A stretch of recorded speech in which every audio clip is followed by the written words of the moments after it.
Yeah, I think we're just about. I think we're in you know. Yeah, we're just about. Yeah, just got kind of got going now. And I'll just get myself ready. Well, I did. Who would you shot? I'll see. You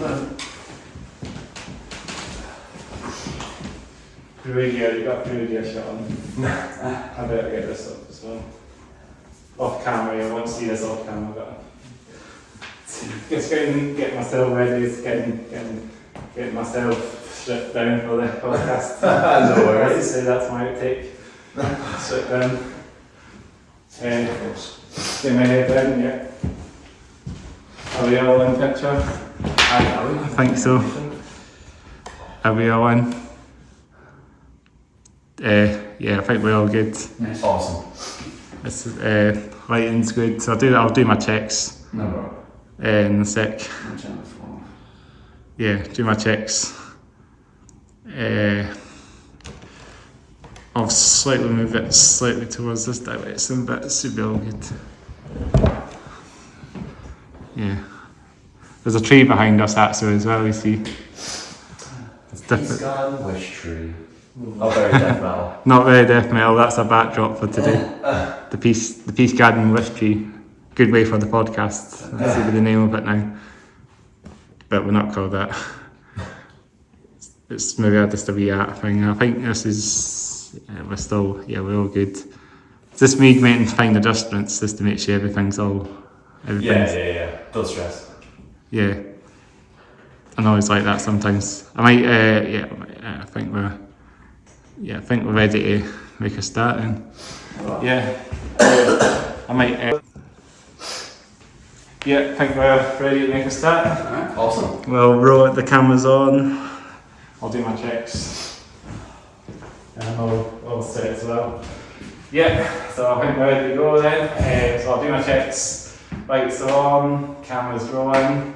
Everyone's got make sure everyone's got their hair down as well. That's the one we're all set, I think. What have we got anyway?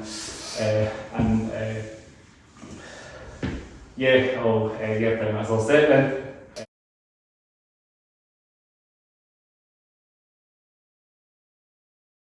Let's go for it. So we normally start with a crack.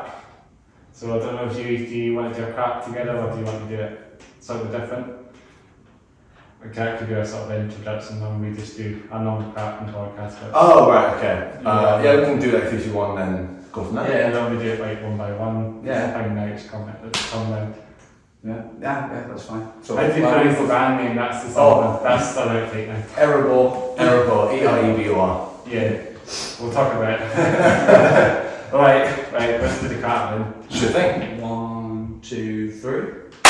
So welcome to the Heads of Head Down podcast, episode number 36 now. Nice. We're getting through a lot of episodes now. We'll soon be in episode 50 and on. Nice. Halfway there to 100. We're episode 36. So we're joined by the band Erebor. We are Erebor. Yes, we are Erebor. And you're from Newcastle. Yeah, that's right. So we're welcome to thanks for coming along. I'm another band from the North East of England. We've had picture bands on this podcast in the North East, which is great because the North East is shouting a little bit for a lot of bands to come up to you as well.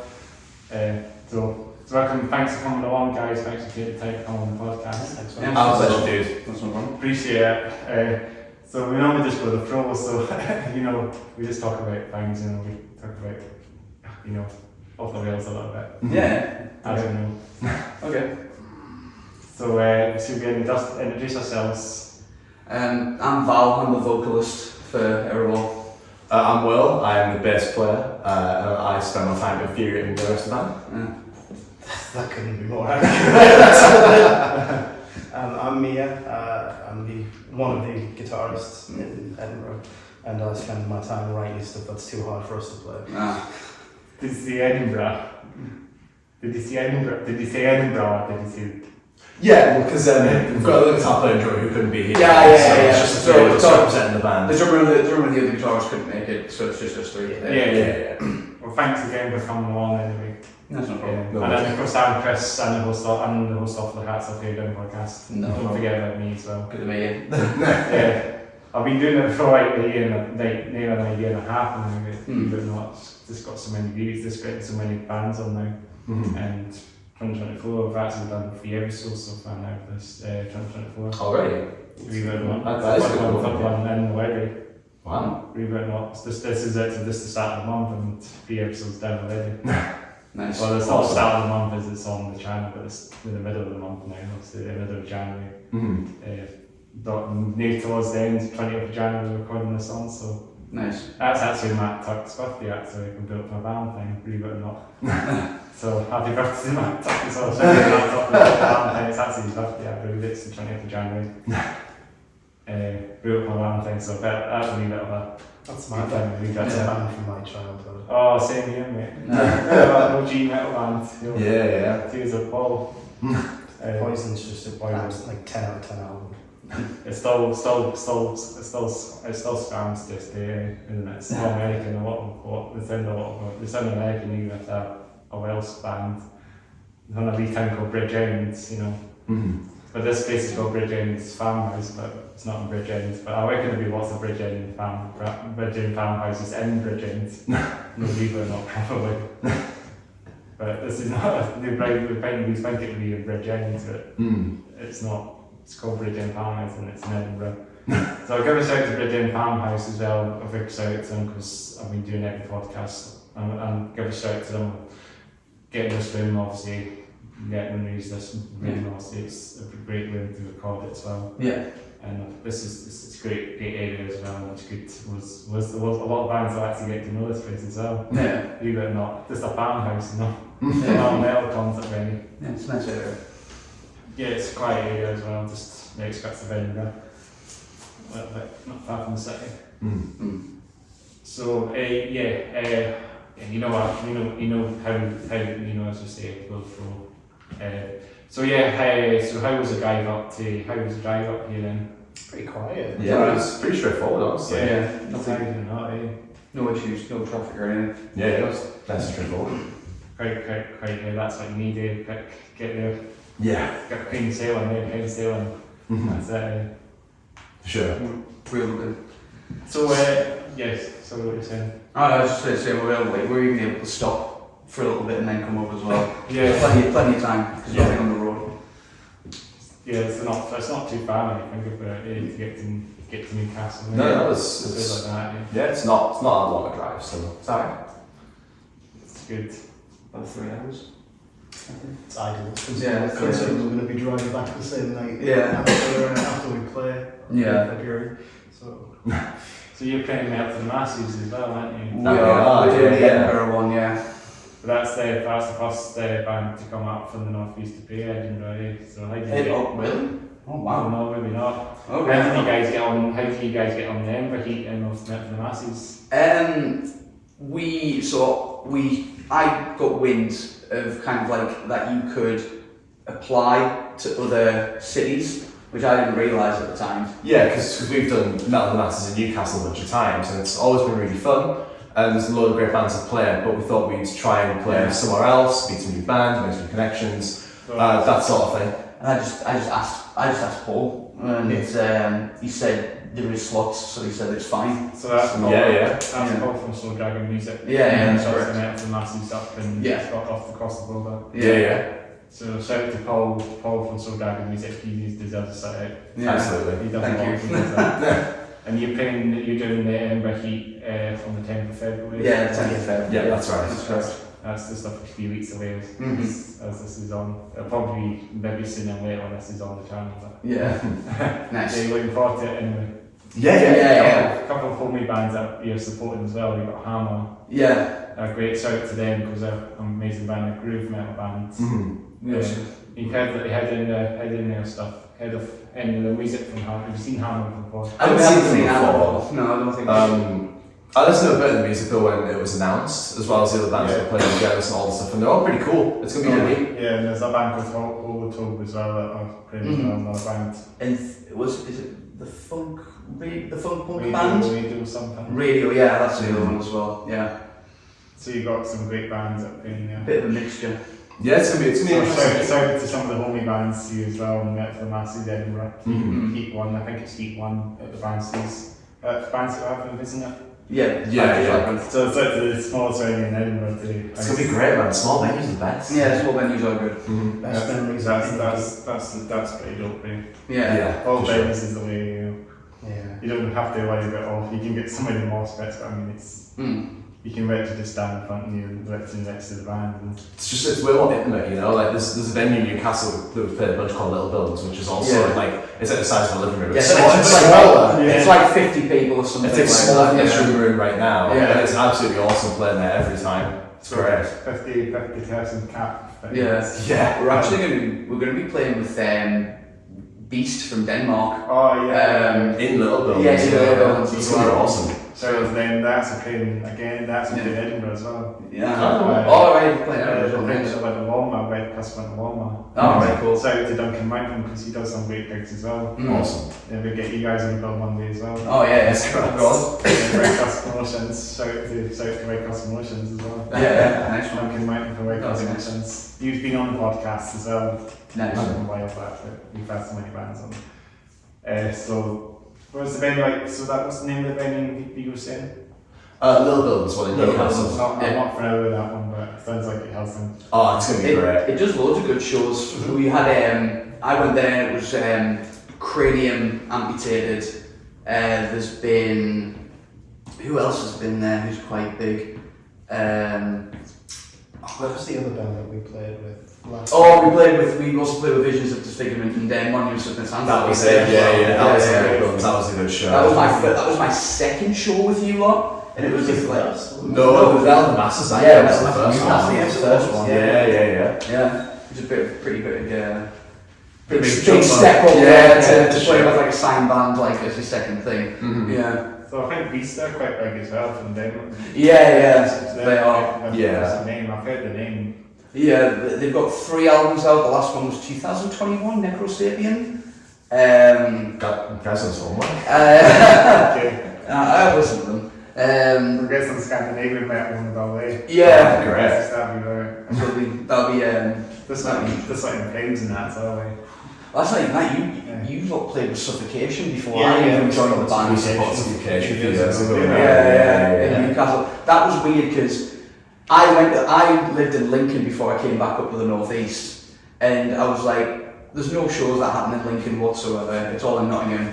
I came up and I saw Suffocation. I was like, right, I'll go to the show. And it's ironic because I saw you play live there before I was in the band, and 4 years later I joined the band, which is just so strange. It's weird how these things work out, isn't it? So Suffocation, were they headlining, I guess? Yeah. No, we were in a band.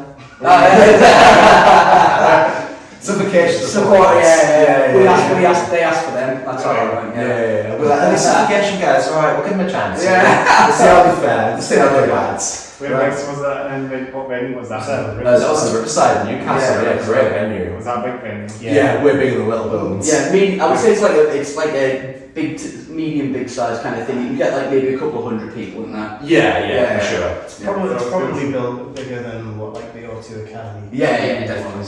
Yeah. So that's what. So they must have got a big crowd there then for sure. Big Mospits. It was pretty full. It was packed. Yeah. One of the best shows I've played, I think. When was that? When was that? When? Oh, it was like 2017. Yeah, that's what you're talking about, like 5-6 years ago now. Yeah, it was a while ago now. Yeah. You know, Suffocation as a consequence of supporting us has done really well since then. So good job, guys. Really nailed it. It's Suffocation. Yeah. Podcast. Yeah, I should be. Yeah. One day we'll get to. I'll probably be in the hundreds when we get to. Wow. I can't wait to get to episode 666. Perfect. You get like Slayer or something on The magic The numbers. Slayer 666 on Instagram. Oh, perfect. Yeah. Ready to go. Slayer will probably do their last reunion tour again. So Yeah. last tour again. I like that. Same with 10 years time when I get to that. This how many bands I can, this how many bands I can get on, the more momentum of this podcast goes, the quicker I'll get to. With the way you go and you'll run out of bands eventually. Yeah. Man, like, I'm getting there. so who do I get? It's alright if you ever bring like Vulgar Dissection or anybody like that. Oh, yeah, that Liam's in about 78 different bands. All of them slam as well. yeah. Great guys. No, they're good. I love the Vulgar Dissection a lot. Vulgar's really give us a chance. Like they really helped us. They helped us quite a bit in Newcastle. To be honest. So yeah.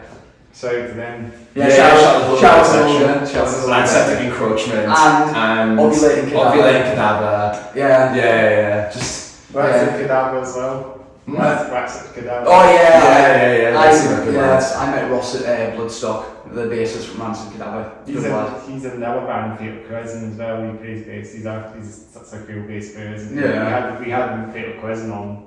This is the other band that Ross plays in. Yeah. It's a rashy band. He's good. He's a good lad. He does the vocals now, doesn't he? Yeah, he does He used vocals. to have a vocalist, but I think the vocalist left. I think he was called Bruce. I can't remember his name, but I think he must have just moved. But shout out to Waxed Cadaver as well. Yeah. I've not had them on yet, but there's so many bands, and maybe we'll get some bands from that neck of this as well. Through Glasgow as well.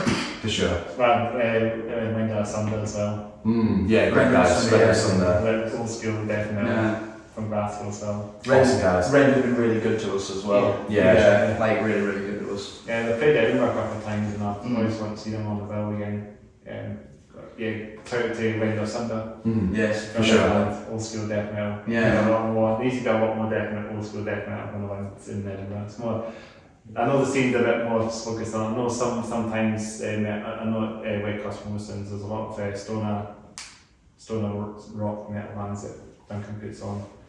Like, do you know the band Goblin Smoker from? Actually we do. Yeah, they're a band that I've heard. They're just from Dublin and they're great bands. They played with Rend the last time they were in Newcastle. Yeah, they did. Well, shout out to Goblin Smoker as well. They're an amazing band as well. They do a great job. Seen them. They've come up to Edinburgh a few times. An amazing band. Yeah, they're awesome. Great guys. Do you know Bleed From Within as well? Bleed From Within. Bleed From Within, I do. They're beyond our pay grade. They're a bit beyond our pay grade, No, I don't know them personally. They're amazing. I've seen them at tribute with. They were playing Edinburgh recently in last September, and they've gone up the ladder a lot more since. I think it's because Corey Taylor did a little thing for them as well. He put a little picture saying like this is one of the best songs I've ever heard, and it was one of theirs. And obviously he's got millions of people following him, so that really helped. That's great. They're signed to Nuclear Blast, I think now. So they used to be independent before, but then they've got the ladder now. They used to play the old Studio 24 back in my heyday, back in like 10 years ago now. They also play headlining, they'll play smaller venues now, but we'll get their support and survey on. Yeah. That's a bit. They're a UK band, Bleed, aren't they? Bleed From Within. They're a Glasgow band. I didn't know where they're from. They're from Glasgow. For some reason I thought they were French, which is, I'm sorry about that. So we were talking about French band, they were Defawix. Defawix. Yes, I remember. What's the band, French band that we, Benighted. Benighted. Benighted. There's obviously Gojira. Weirdly enough, I used to be into like the underground French metal scene when I was a bit younger, like Mnemonic, Scarve, Black Bomber, Zool FX, like stuff like that, just like really obscure stuff. Yeah. Good stuff. It's good to support the local scene as much as the mainstream metal scene. For sure. Of course, we've got X-Dot as well, a band from Edinburgh. They won Metal for Massive. Yes, X-Dot, that's it. Yes. That was the band that they're kind of like Chris went along. Did they do the new Blood stage at Bloodstock? Yeah, that was the one. Yes, I believe they did. So they're like groove metal. Yes. I remember that because I saw them play there. Awesome. You see them? Yeah, I did. These two didn't go to Bloodstock. We've had them on the podcast twice actually. Oh, nice. Oh, wow. So obviously, I wanted to get them back on because it's good to interview bands on the podcast again. So if you're always welcome to come back on this podcast. Wow. Awesome. So you can always do when you come to Metal for Masses on the 10, we could get the whole shebang, the whole band on. What? Just a couple of weeks time we could jump alive. Yeah. Let's do it. Time prepared. Shoutouts. Yeah, if they get the full band on there. Nice. Be good time. Yeah, we should try it. Yeah, definitely. Maybe. Yeah. Oh, we actually around it. Are we going to be driving up with Is it just going to be the one car? No, it's going to be 2 cars. Fantastic. Okay. Great. Yeah, we'll be alright. Great. So we can maybe do the 10 but then. Yeah. Time permitting. We'll have to see. Yeah. Well, right, we know on that one. What was it? So what else was it then? Just kind of went on to we went to the French metal scene. Yeah. We went to the Scottish metal scene again. French metal scene, Scots metal scene. Nah. Well, what's it? We kind of like felt like kind of like it's weird. We felt like it should have kind of, or you lot felt like it should have kind of been in the Canadian scene, like this band. Canadian or American? Canadian or North American. Yeah, the stuff we're putting out feels more like appropriate for like for being over there as opposed to across the pond. Newcastle. Yeah, because well, the Newcastle scene, it's great. Don't get me wrong. We do like the Newcastle scene. Yeah. We stick out a bit like a sore thumb because it's a lot of like deathcore and slam and that sort of traditional death metal. Yeah, which is great. Don't get me wrong. It's just like so it's just funny they go from like slam bands and deathcore and that sort of stuff to like here's like 40 minutes of just like pure blast beats, insane technical riffs. It's a bit of a shift. Yeah. It's kind of this. I guess it's a more kind of the more sort of that focused scene then down there. Yeah, for sure. Like Edinburgh's more focused on like maybe it's the stoner rock metal. Yeah. It's just what people around the area like, and that's totally fine. There should be a lot maybe a lot more death metal bands. I'm an advocate for more death metal bands. Glasgow has and all that sort of. Yeah, Glasgow is definitely the place for it. Like the more blast beats you hear at a gig, the happier I am. Yeah. It's that simple. It really is that simple. It's a 1-to-1 correlation. Well, like the Summer Savagery one was just blasts all the fucking time. It was fucking blasts all the time. My apologies there. No, it's fine. Yeah, so the Savagery was great. That was one that the Rend got us on for. Was like their festival they were headlining. Yeah. Brought a bunch of bands on from around the UK that they really liked. Yeah. They asked us to play. It was great. Everybody nailed it as well. Yeah. It was good from like start to finish. Yeah, every band on that bill was awesome. It was great to actually get up and play Glasgow. It was the first time I've ever done it as well. Yeah, it was, wasn't it? Yeah, it was a really good time. So it was like a festival day thing. Yeah, it was all day. What time did it start? It was like 2 or 3 in the afternoon. Yeah. 2 or 3. It was like early. They went on until like the wee hours in the morning. Yeah, it was great. like 11 a.m. 8 or something. Yeah, we got like an ideal slot. Yeah, it was like it was late enough that people were getting into it, but not too late that they just want to go home. So it's like a wee after party thing with the bands as well. There was a little bit of one, yeah. We got invited out actually by Kane to go on the drink, but we were like, we've got to drive back in the morning. So we couldn't go with it, unfortunately. I asked Kane like how things were afterwards, and he literally sent me a video at 7 o'clock in the morning with like a can of Stella in his hand, and I was just like, still animal, man. Just like, jeez. Monster. I know. Monster energy. Yeah. Sorry. Unbelievable. Yeah. So It's a good show. Yeah, It's a great show. But talking about this all day thing, the further down we have the all day Red Cross went along and that sort of all day thing. I think it's one until 12 until so it's after hours, I guess.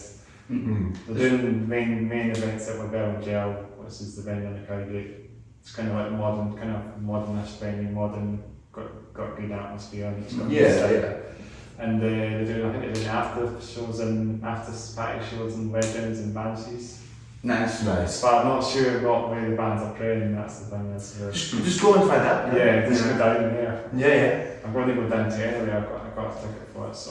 Good on you, man. It's always good. Oh, yeah. It's always good to discover something cool. I remember the first time I heard Gojira, and it was before. It was just as soon as Sirius came out, and they hadn't gotten like big, and they were at Download, and I just went on a whim. I just went like, alright, we'll go see Flog and Molly, and then we'll stick to Gojira. And I remember Gojira coming on, and me and my friend were looking at it, and we just looked at each other like that, and went, whoa. So it's great when you find something like that, and you're just like, what? And it's like hidden gem almost. Yeah.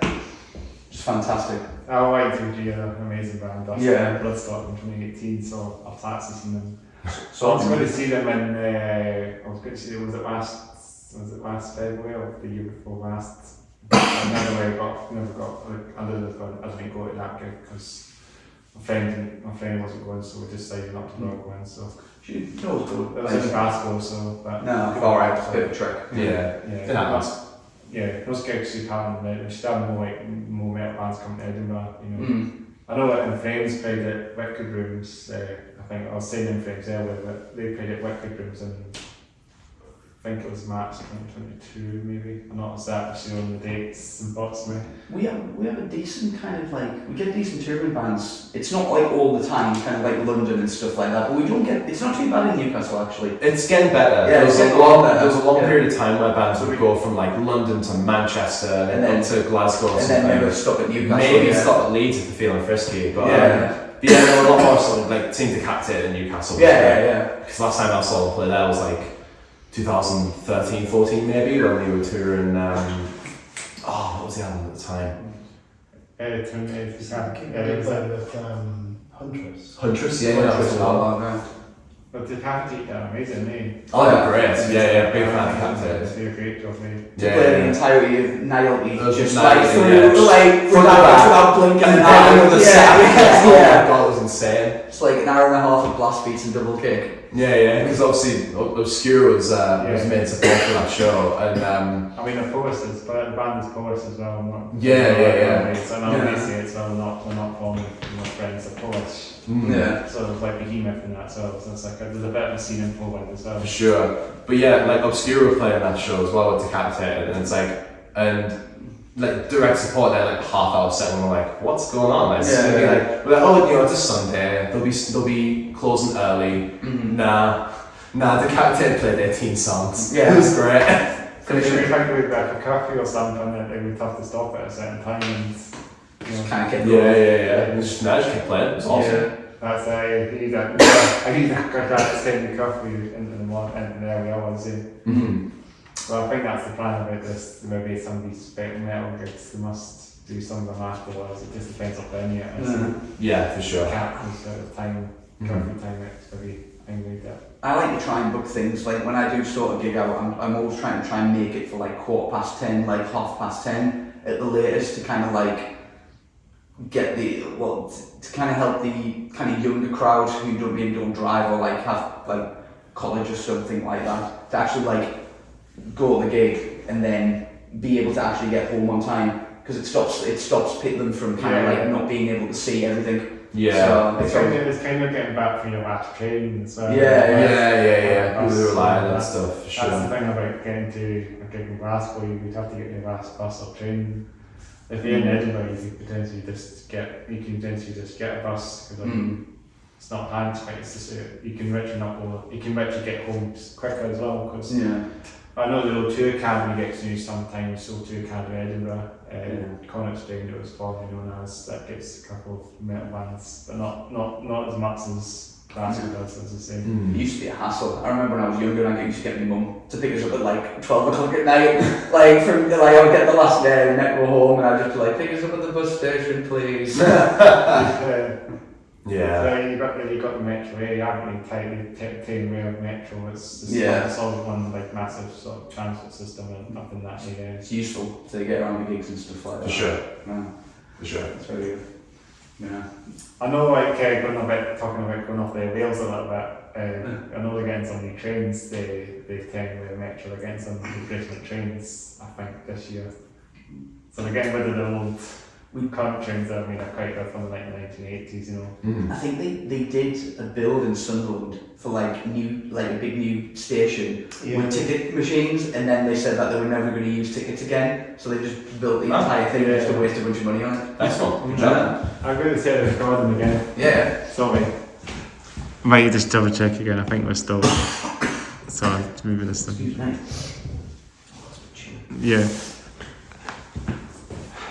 The feedback on. They're getting some new trains. They're replacing the old stock with new stock. The timeway metros. That's what they're trying to do this year. It's useful for me because I don't drive. So there you go. So the trains should be a bit more modern than that. But I mean, they're also not built in the UK. They're getting built by Sadler. I shout out to Sadler. They're a train company, but I shout from Switzerland. Sadler. It's not Sadler, I don't know how to pronounce it properly. Shout out to Sadler. Sounds like a horse, but it's trying to accommodate those trains. So it's Sadler Transport, whether it's pronounced as lots of stuff getting built by Sadler, we're building for the UK as well. We're going to the trains now, aren't we? Yeah, this conversation kind of veered away from metal somewhat. Into the trains. I know trains can be metal. Trains are made of metal. Trains are made of metal, yes. It's metal in the literal concept. Crazy Train. I'll bring it back. What about Train Lit by Mastodon as well? It's a great song. Mastodon's great in I've general. got a song called Train Lit as well. That's another song about trains for you. But you're talking about trains, do you like trains? Do you know anything about trains? Or Unfortunately, no. Trains I travel on them a lot. I travel on them, I use trains. Do you That's train? kind of where it begins. So you get to see B that Saturday. You don't take it. It's also LNER trains up in Newcastle, isn't it? Or Northern trains, or quite Transpennine Express. I mean, everybody else in the band drives apart from me, and I'm the oldest one as well. I can You drive, can't I still have a I car. would not trust this person. It's the same in a car. wheel of a car ever. Thanks. You're welcome. So you mostly just take for do you normally use the trains for public transport a lot then? I don't have to travel all that much, thankfully, because of where I'm at. I'm living in Middlesbrough, and it's like right next to where I work, so it's super convenient. You look out your window and you And think, there's work. Yeah. So every time I have to really travel anywhere is for practice or gigs. If we travel to shows as well, it's usually just with you or Jordan's car or your parents' car. There's lots of industry in Middlesbrough as well. It's a bit of an industrial town. I think they used to have a lot of steelworks there as well. Used to, it's not as much now. They're more leaning into like the tech sort of stuff, which is great for me because that's what I work in. Techie setting, like Yeah. Just like what you guys do, you're kind of tech, death metal. Yeah. Work in tech, play tech. We are nerds, like So that's really what it is. Yeah. Tech, death must be like the computer metal. Pretty much. To be fair, you used a calculator to figure out a part of a song one time. So that technically is correct. Yeah. Well, tech can be death metal as well. Yeah. What was it? It was above. What was it? 9:30. Was it 9:32? Yeah, it's above 9:32. Because we play at like one tempo. This is in betwixt one of the songs I've got.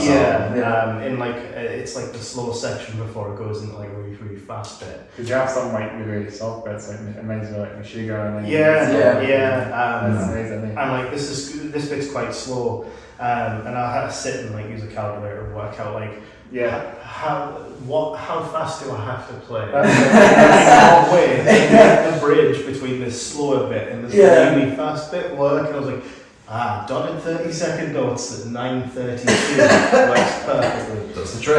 That's how Meshuggah did immediately. Pretty much. Graph and calculator. They kind of like they could call themselves tech death metal, but they're not like like the OG Gent. Well, they started that themselves. Which good on them. Thrashy, they kind of started with a thrashy sort of thing in the first album, and then they came up with a significant sound in the following album. They were really good at Bloodstock. And the live show was very much worth seeing. Last time we saw them was like 2014, I think. We went to London to see them. In the Roundhouse, where the sound was so bad I couldn't hear a thing. Other than Thomas Hark's bloody kick drum in Bleed. Better for the whole night. That one probably is Pounding, I guess that's Bleed is also the song that probably has a good Pounding. It's a good kicker, that's the song that everyone sort of appreciates when it comes to Meshuggah, it's Bleed. I think they're starting to take Bleed out, because I think Thomas and the rest of the band say, because they're older now, they must be in like the late 40s, 50s or something.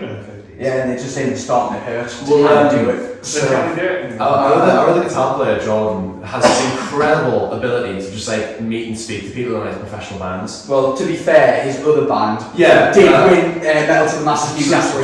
John's in a band called Swans, and they won our Newcastle Metal to the Masses last year.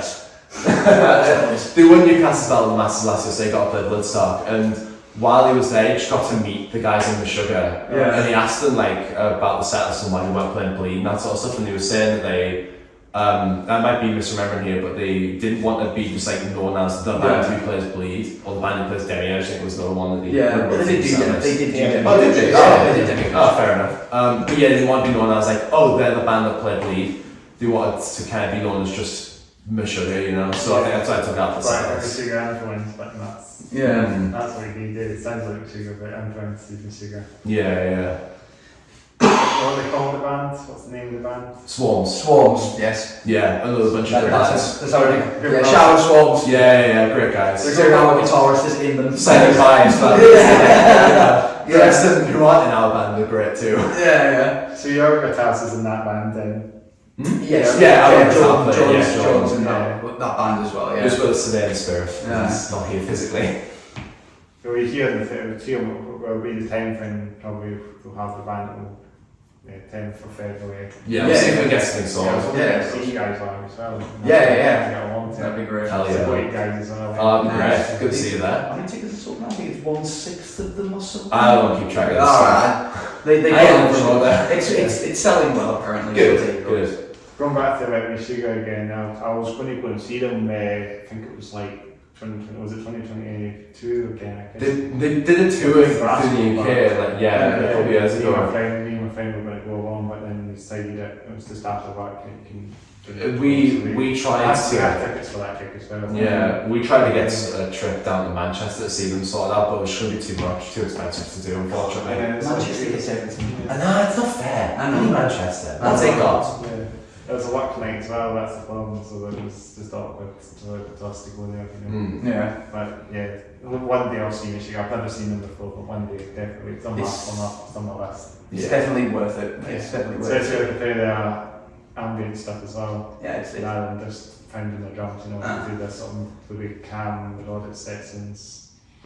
I'm trying to think what songs come to mind that do all that. There's one on the IEP one as well. EP called I think it's just called by Meshuggah. And the one song, I think it's like long as well. Well, it's just the one song, it's just I. Yeah. Was it? It's 24 minutes or something. 24 minutes, alright, okay. And it's got a melodic section as well. I think, the synth sounds, the clean sounds of the synths and what they do is. Catch 33 ends with a song that like has that like sort of melodic stuff as well as like a kind of lead out from the album. Yeah. It's great.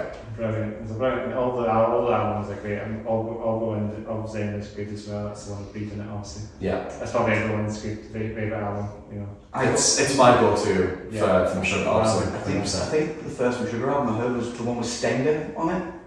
Is it Ooh. Nothing? Nothing. Yeah, Yeah, I think Nothing. so. I think Nothing.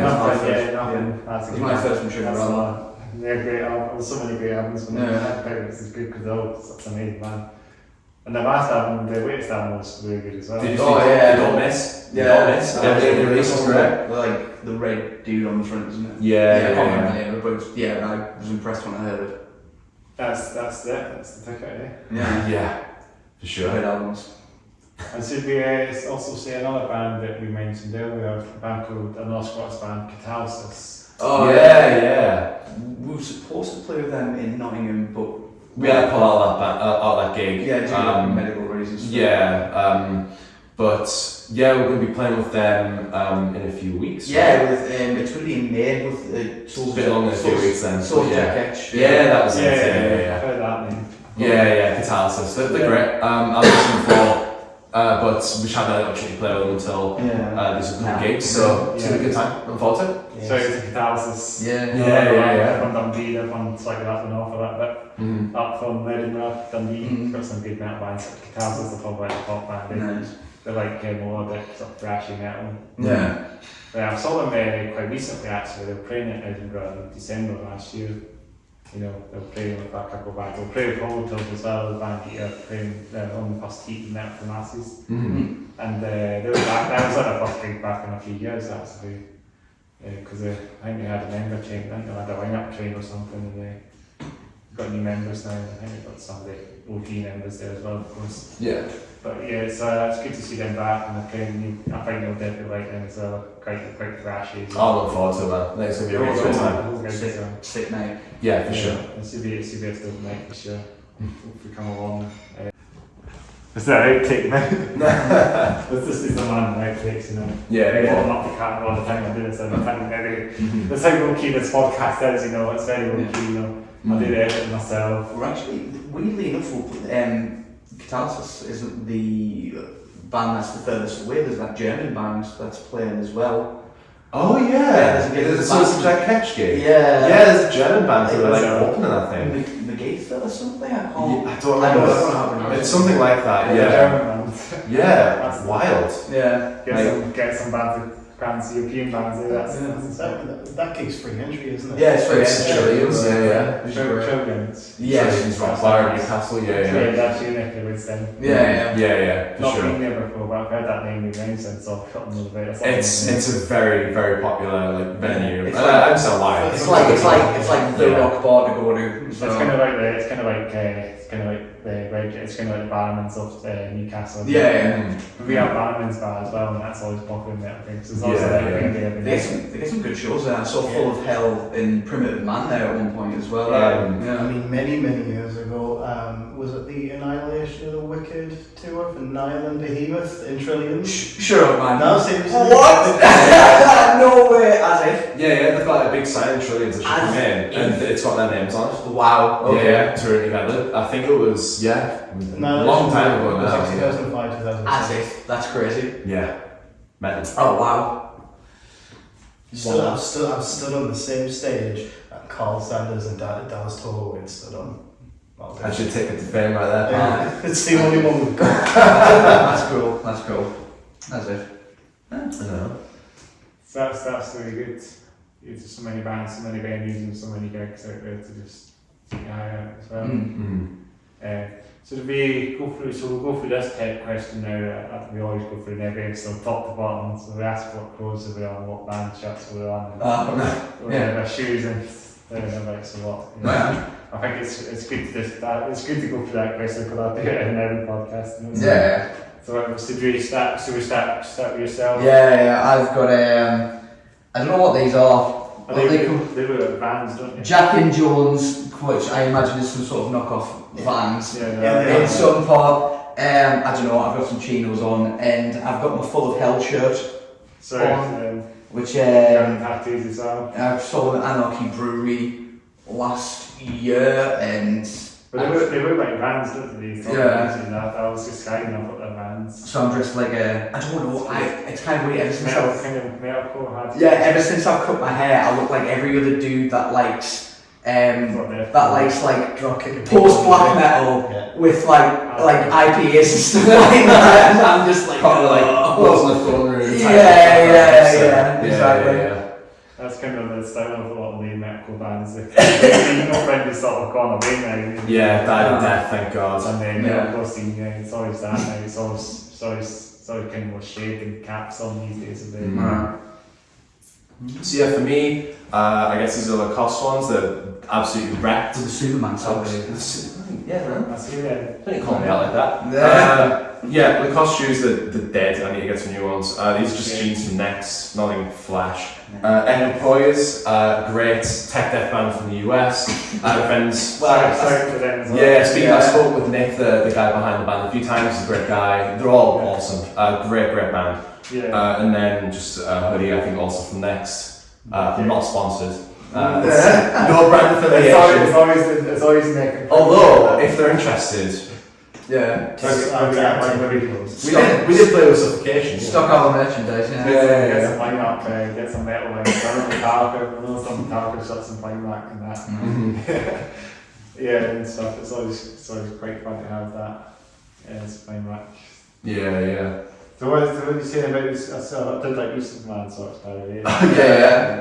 Superman socks. It's quite splashy. Just expose me. Sorry, Iron Batman socks. So there you go. I'll wear them one time and beat the team. It's not very much Justice League. Yeah. So they quite.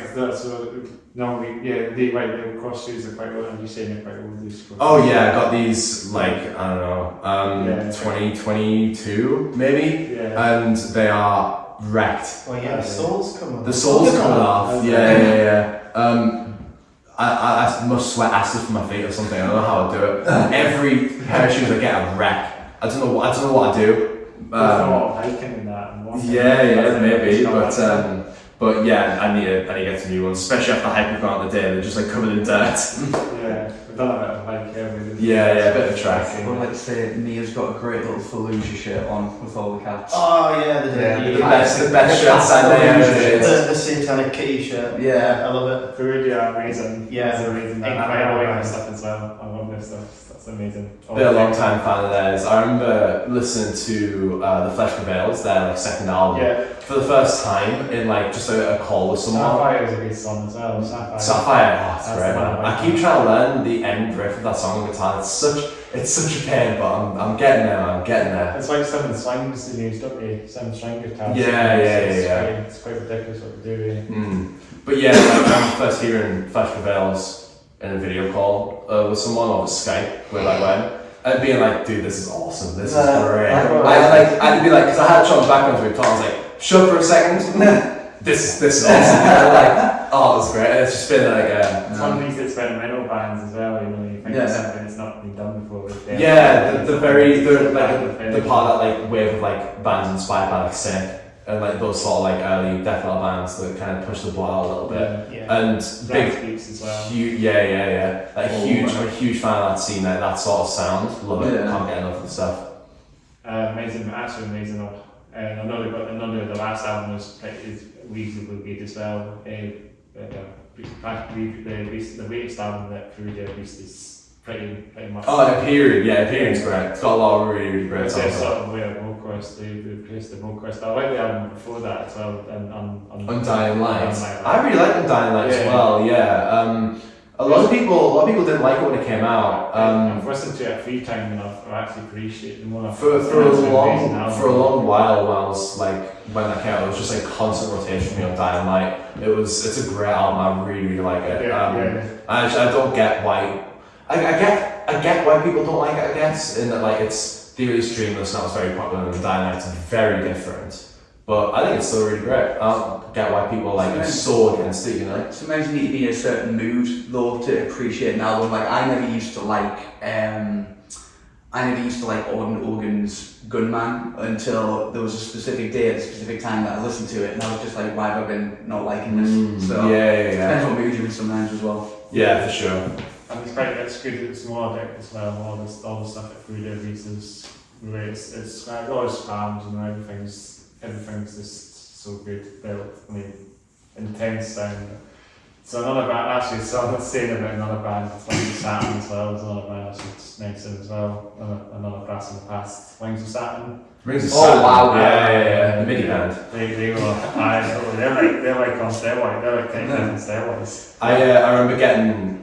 During lockdown, I got guitar lessons from the guy who used to be in the band, Miles Baker. Unbelievable guitar player. Really learned a lot from him. But yeah, he confirmed a lot of my suspicions about that band, which was that Guitar Pro. Yeah, it's just Guitar Pro. Oh, like they were the MySpace band as well. I think they were. Yeah, they've been around for a while. MySpace, man. But the most recent album they released at the time. I don't remember what it was called. It was one like After Ultu Ula with Miles on it. I can't remember the name. I can't remember what it's called either, but yeah, Miles is sounding. He was having like, yeah, it's all MIDI that's just reamped. Whatever.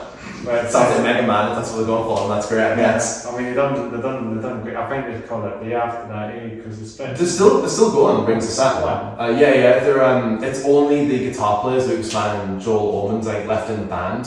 They got rid of the vocalist. Yeah. I think they're doing it all independent now. I don't think they're on Nuclear Blast anymore. They released an album or like an EP, like a self-titled thing, a little while ago.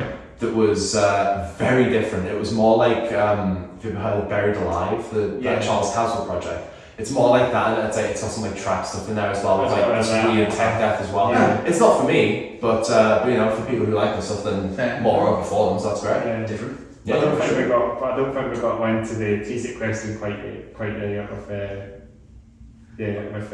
Maya. It's amazing. Your name is so.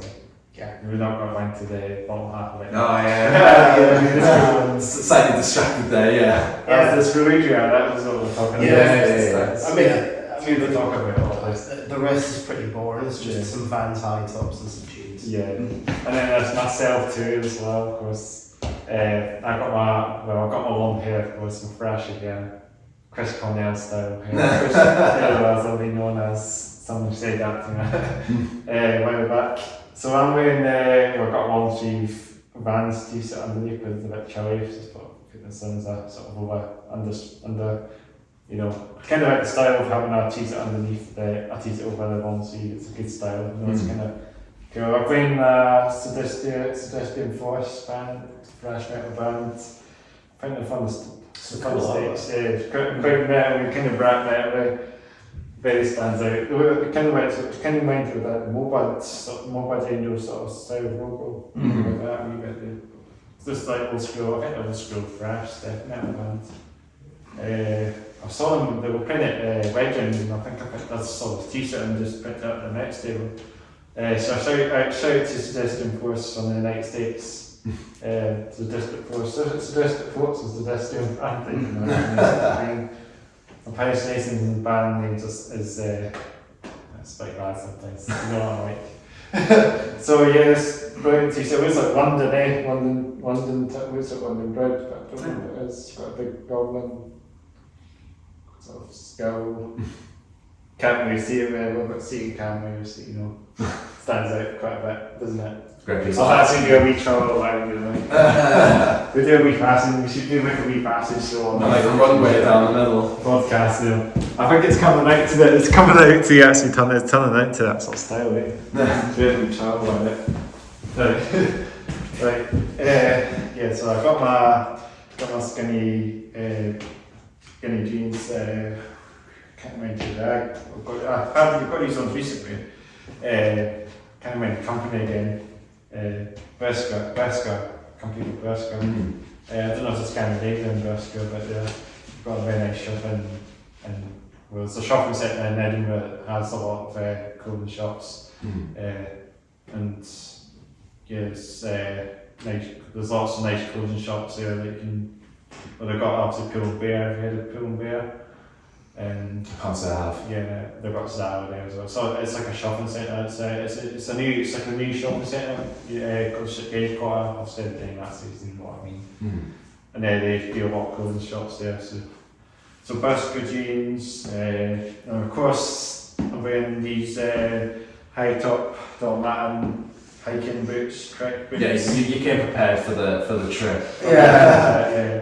This is my boots. I'm pretty much do a lot of hiking, you know. Got these just over Christmas money and that. Just literally just slashed Christmas there. So I've had them for like a few weeks now and they're doing really well. Smashing through all the muds and puddles and comfortable. Awesome. Getting me to AB, walking to AB. I like lots of walking. I actually just walk into the city pretty much from my place to the city, from the town here. It's handy, comfortable boots. And they've got good grip as well. They're quite like almost like platform boots in a way, but kind of like a military style. They've got a strap as well. The strap, braces, got the two secure ways. So if these break, I've got my braces. Yeah, you said. So it's easy to say, you've got plan B if these fall apart. But I feel like these, I have to say, these would probably go before this braces, so probably more likely because they're plastic. Yeah. So I feel like they're never longevity. Nice. So yeah, that's my attire. She just called us the attire question because we obviously just go for everyone's clothes and stuff. It's like, you know, right, in video games calling all attire in a video game, but this is that on Avatar. That's what we're doing now, right? It's coming because that question every podcast. So yeah, that's me. I'm on nail varnish as well. Of course, my black nail varnish is tripping up a little bit now, but I'm wearing nail varnish now on all podcasts now. Actually, for now, I've been doing it for a few months now, and I really appreciate nail varnish now. I didn't do it before, but I'm not. Because it's good style. I got this. I do have like a jacket here as well, and a jumper off camera that you can see as well because it's pretty cold. I have one experience with nail varnish, which is that when I was living with my old flatmate, a friend of ours that came over and he found it and was just like messing around with it, kind of applying it to paper and stuff. So I swore at him as friends do with each other, and he just applied them on the finger, I was like, oh, you know, it'll be on for like maybe like a few hours, and I'll be able to wash it off. Yeah. No, it was on for weeks. Really? Could not get rid of it, despite how hard I tried. Yeah. So I just had a green nail on my middle finger on my right hand for like a month. Was it green nail varnish? Yeah, like bright green, like emerald green nail Was it? varnish. Yeah. Why do you not do that now? Do you do nail varnish stuff? Oh no, like I say, it was just my flatmates. It's not something I'm I used to do when I was younger, when I was like, That's what you Green. need. when you went through your scene phase. And the structural nail varnish, that's the answer. Eh? Mm. So it runs it with chip as much, takes a battle and then takes a light chip. When these ones have been on for, I mean, they've taken a wee bit of that, they've been taking a wee bit of that, and they've been on for a few weeks, and they're just chipping. Mm. I think I did hear some because like Alexei Leopold when he was alive, Oh yeah. he used to to do do it. it. He used to do it, but I heard, I don't know if it's a rumor or if it's true, but he used to do it because it used to help him like see where he was on the fretboard. That's Like, interesting. so he used to like use the black nail varnish to kind of like use it as kind of like a remember where the Like a frets gauge are. of where he is. Yeah. That's really interesting. So Man, just all the dark stuff when he's on stage. yeah, I don't know if it's true. Pull up to a light before he starts playing. That's kind of a style that it's kind of taken, that style that's kind of come mainstream in the metal as well, black nail varnish. No. I see a lot of bands doing it now during the gigs and that. Yeah, just kind of crops up out of nowhere. People like you see someone with black nail varnish on. Could be me. Trendsetter. That's it. Just keep doing that. I think I'll really continue. It's a good style. I need to have these black. Have these something when the weather's cold. I wear these fingerless gloves as well. That really give it away. So it's kind of like icing on the cake sometimes. To wear the black gloves on with the nail varnish. So it's quite cool as well. So I do appreciate that. So should we talk about gear, about equipment, what you guys do? This is your question. Definitely should do that a bit more because I've only done it a few years. I've never actually asked very many bands about the gear questions. That's what I should do because kind of. Well, before we start, how long do you want this podcast to be? Because if we're talking about gear, this could go for hours. Great, awesome. Okay, so do you want to go first or should I? Oh yeah, I think I'll intervene dead quick. I use a microphone. It's SMR 50. Vocalist, so That's me. How are you two? I mean, to be fair, my setup's really straightforward. I used to use like a big tube head, like a Lady Ironheart. Yeah, I remember those days well. And like, it killed my back. Cool, all our bands have to love that thing to and from venues. And so I switched to digital quite a while ago now. So I use a Line 6 Helix floorboard, which all of the tones I use were made by Over England that are slightly adjusted. Yeah, shout out to him. He does some good guitars. Yeah, he does. Great guitar player. Yeah, solo guitars. And I play a 7-string Ibanez Prestige. I can't remember the model number because Ibanez model numbers are absolutely moronic. I think it's like a GD 4427. That's always the numbers. It's got a Floyd Rose so I can make funny noises. So that's kind of that was the criteria. Yeah, that's pretty much it though for you, isn't it? Just the floor pedal and the guitar. Yeah. Nice. Well, I'm using a 6-string Dingwall to start with, a Dingwall NG3. It was not cheap, but it was absolutely worth the cost. Before that I was using an ESP LTD B206, which was a nice bass, but it was really heavy and the neck profile wasn't amazing. So I switched over to the Dingwall. Is that the wood one? Like the wood finish one? Yeah. So I switched over to the Dingwall and oh my god, what a beautiful instrument. It is incredible. If you can get a Dingwall, just do it. If you don't play bass, just buy a Dingwall.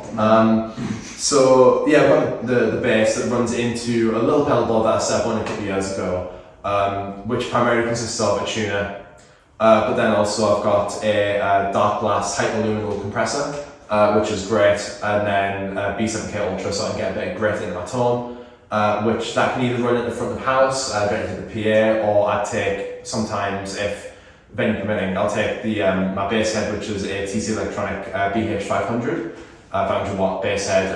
It's really nice that the two, like the pedal board and the bass head, pair together really well because I'm trying to go for that that nolly, like Jacob Umansky sort of like gritty, distorted bass tone. And it's so good. So I love it, man. Like the two combined with the Dingwall, it's great. You've had a good time with my questions. Is that 5-string bass you play? 6. Oh, is that 6? Yeah, 6 string. Actually, I like playing iron boards. Iron boards. I mean, with how big the neck is to support that many strings. Yeah, it's like playing an iron board, but it's a good time. Well, that's what it is. It's just a weird finish, isn't it? Yeah. Oh, it's great though. Lovely instrument. I think the two that are on here, Jordan uses the the fretless one up, I see. I do have a fretless one. That's a Schecter Stiletto Studio 6. I use that on the recordings for our most recent material, which is not out yet. Okay. But yes, that's a fretless. And then yes, it's either that or the Dingwall. But I'm using the Dingwall live because the material we're playing right now uses a fretted bass, and I don't have the capacity to take 2 basses with me to shows. That, and I think playing a fretted bass probably makes it a little bit easier with some of the speeds that we. Oh yes! Oh yes! Recording that new material is not easy. Yeah. No. Well, the thing with the fretless is that you've got to be like perfect as far as like where you place your fingers for intonation. And if you're slightly out, you can tell. It's a bit of a workout, I guess. Yeah. So I'd go through and I'd play some parts of the new material and be like, is that in? I'd go over like a part like 4 or 5 times, so I'm sure that anyone else would sound fine. But to me, it's like, no, I've got to make sure it's in perfect. Otherwise, I'll kick myself when it comes to getting the final album done. And I can just be able to hear it the whole time. I mean, to be fair, you did a pretty good job with tracking your bass parts, considering how critical I was on the first album. Yeah, I took a lot of stuff to heart. I think I could have been way more brutal with the bass parts of the first album. There's some slopiness there which I'm not too keen on, but yeah, lesson learned for album 2. I try to be way tighter with those recordings. Mm-hmm. But yeah, Jordan uses very similar stuff. I think Jordan uses an Ibanez. He uses an Axiom label multi-scale 7-string with Fishman pickups. I don't know the specific model number. No. It looks cool. It's purple, and he uses like a Moore floor pedal for all of his tones. Going digital is such a good move. I think it might be one of the next things I do. I need You're going to get a floor pedal. That's my guy. Oh yeah, get a floor pedal because then you can have like stupid effects. Go for Paul Masvidal sort of like sort of sound with your voice. Yeah. That's what most bands are doing, digital now, aren't they? Yeah. I don't blame them. Like I've watched many a rig rundown where it's like bands more like professional setups. They've got like a laptop running through like the backing tracks and got the indie monitor setups as well. It's like and the sort of genre itself, it's some modern. Yeah, it's like a lot of it's just like kind of ambient sort of like backing stuff. So it's not like to have like another guitar. That's actually we do this stuff as well. Exactly. Yeah. So. Man, I'd love to do something like that one day, but it's so expensive. It's so expensive, we're not quite there yet. IMAX all the way. I groups it. It's an iMac, MacBooks or something, We do have some backing stuff. We do have some backing intro. Yeah, we do. And there's a little bit here and there that probably benefit from having backing tracks, but it's a long way to invest in something like that. And I haven't watched many videos, I still don't quite understand how it works. So maybe someday. Yeah, we can go down like a cheaper route because like you're talking about like we all have our own individual mixes and whatnot. Which to be fair would be really ideal because like for me most of the time all I care about hearing is the drums. For playing a little bit, so it might be a little bit overkill. Yeah. Maybe someday. I could probably play outside and still be able to hear what I'm doing. Yeah. It's that small. Maybe like with Bram and Gordon that we did that song where Nick and Fred outside in that party, didn't we? Yeah, it's a great music video. Yeah. Suffocation did one similar for one of the last albums where it was them playing in a bar. Something of Bedlam, I think it is. Pinnacle of Bedlam, and it's like them in a bar. Yeah. That was the album before the current one? Yeah, that's right. Yeah. Yeah, great music video. Same thing. Me too. That's it. It's good stuff out there, isn't there? Mm. Well, we should talk about more or less of the album then, or the album that you've got out. Yeah, cool. Yeah, we'll talk about that. Yeah, so we've got one album out right now, Inherent Malevolence, came out in September 2021. So I listened to it, and yeah, there's a big long song as well that you've done. Yeah, Oh, there's Stillness. There's two really long songs now. The Stillness, which is like really slow. It's almost like kind of like blackened death metal. Yeah, a bit doomy in places as well at the speed. Like it's very heavy, and then there's Inherent Malevolence, which is 10.5 minutes of 250 beats a minute blast beats. It's neoclassical tech death, and it's great. But yeah, Inherent was a fun one. It's pretty much just like a culmination of all the material we had written up to that point. Yeah. I think Malignant June was the first ever song we wrote together. Yeah, like the day after going to see Nile. Yeah. Which is why it sounds a little bit Nile-y. Yeah, funny that. So it's like, go from like writing Malignant June about many years ago now. 2015. Yeah, to like, I think the last song we wrote for the album was Embracing, which was like, well, we wrote that like during the recording process, I'm pretty sure, Yeah, that and Starred. Yeah. Because Starred was originally a longer song. Yeah, it was like it was another 10-11 minute track, but a lot of it got cut just because it wasn't great. Like we had the main riff, which ended up the song, which we were really happy with. Then the rest of it was just kind of. To be fair, it's better as an instrumental, like the short instrumental. Sounds good. So.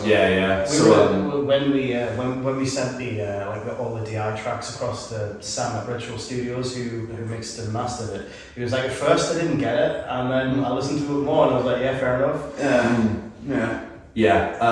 No, it's been a few years since it came out, but even still, like I'm really proud of how it turned out. It was a challenge to get it done, to say the least.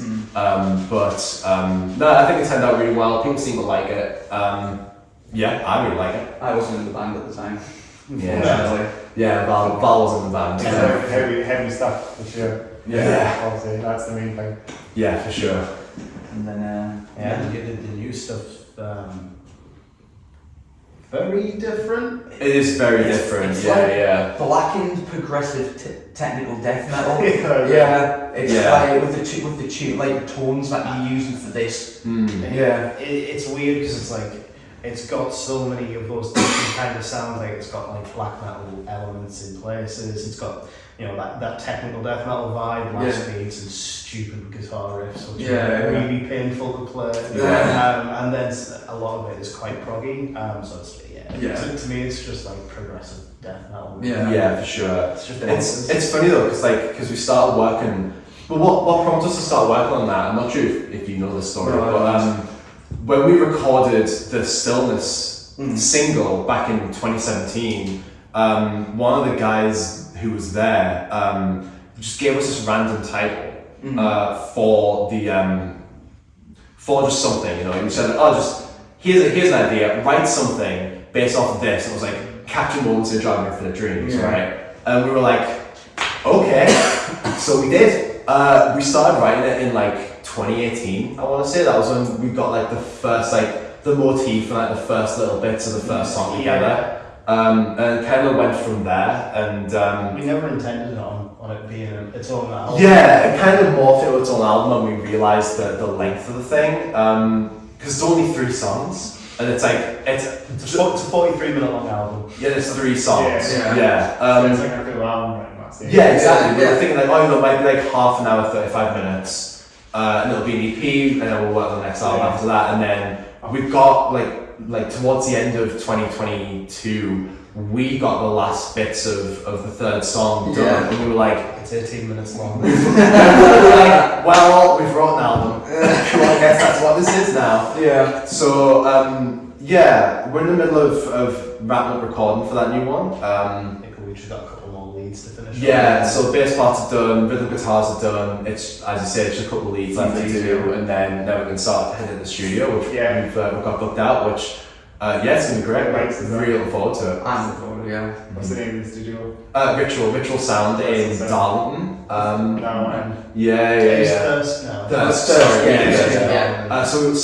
Sam Turbot, who's doing it, he mixed and mastered our first album. He did a great job, and he's worked with a bunch of other extreme metal bands as With well. bands like Unfathomable Ruination. Oh, nice. I didn't know that. Saffronam Yeah, as well, who yeah. did a great job with those guys. Yeah. And awesome producer, awesome guy.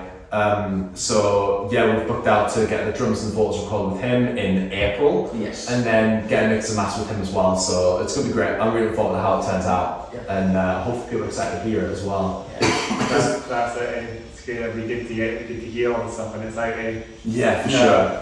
It's been sat on our computers and like Guitar Pro and like exported WAVs now for ages. So it'd be nice to actually have it out there. I as think well. I've recorded like 28 different demos of each song as well. Yeah, there's been a fair few over the years. I hassled you a little bit originally. Yeah, you you started you had a bunch of stuff, and I was like, you have to do it now. Like I remember being over yours for just the night, and you were like, we're getting this written by the end of the year. We were like, oh, We'll do it by the end of the year. It was like August at the time. Yeah. Sure. And then we ended up doing it. Yeah. We got it written by the end of the year.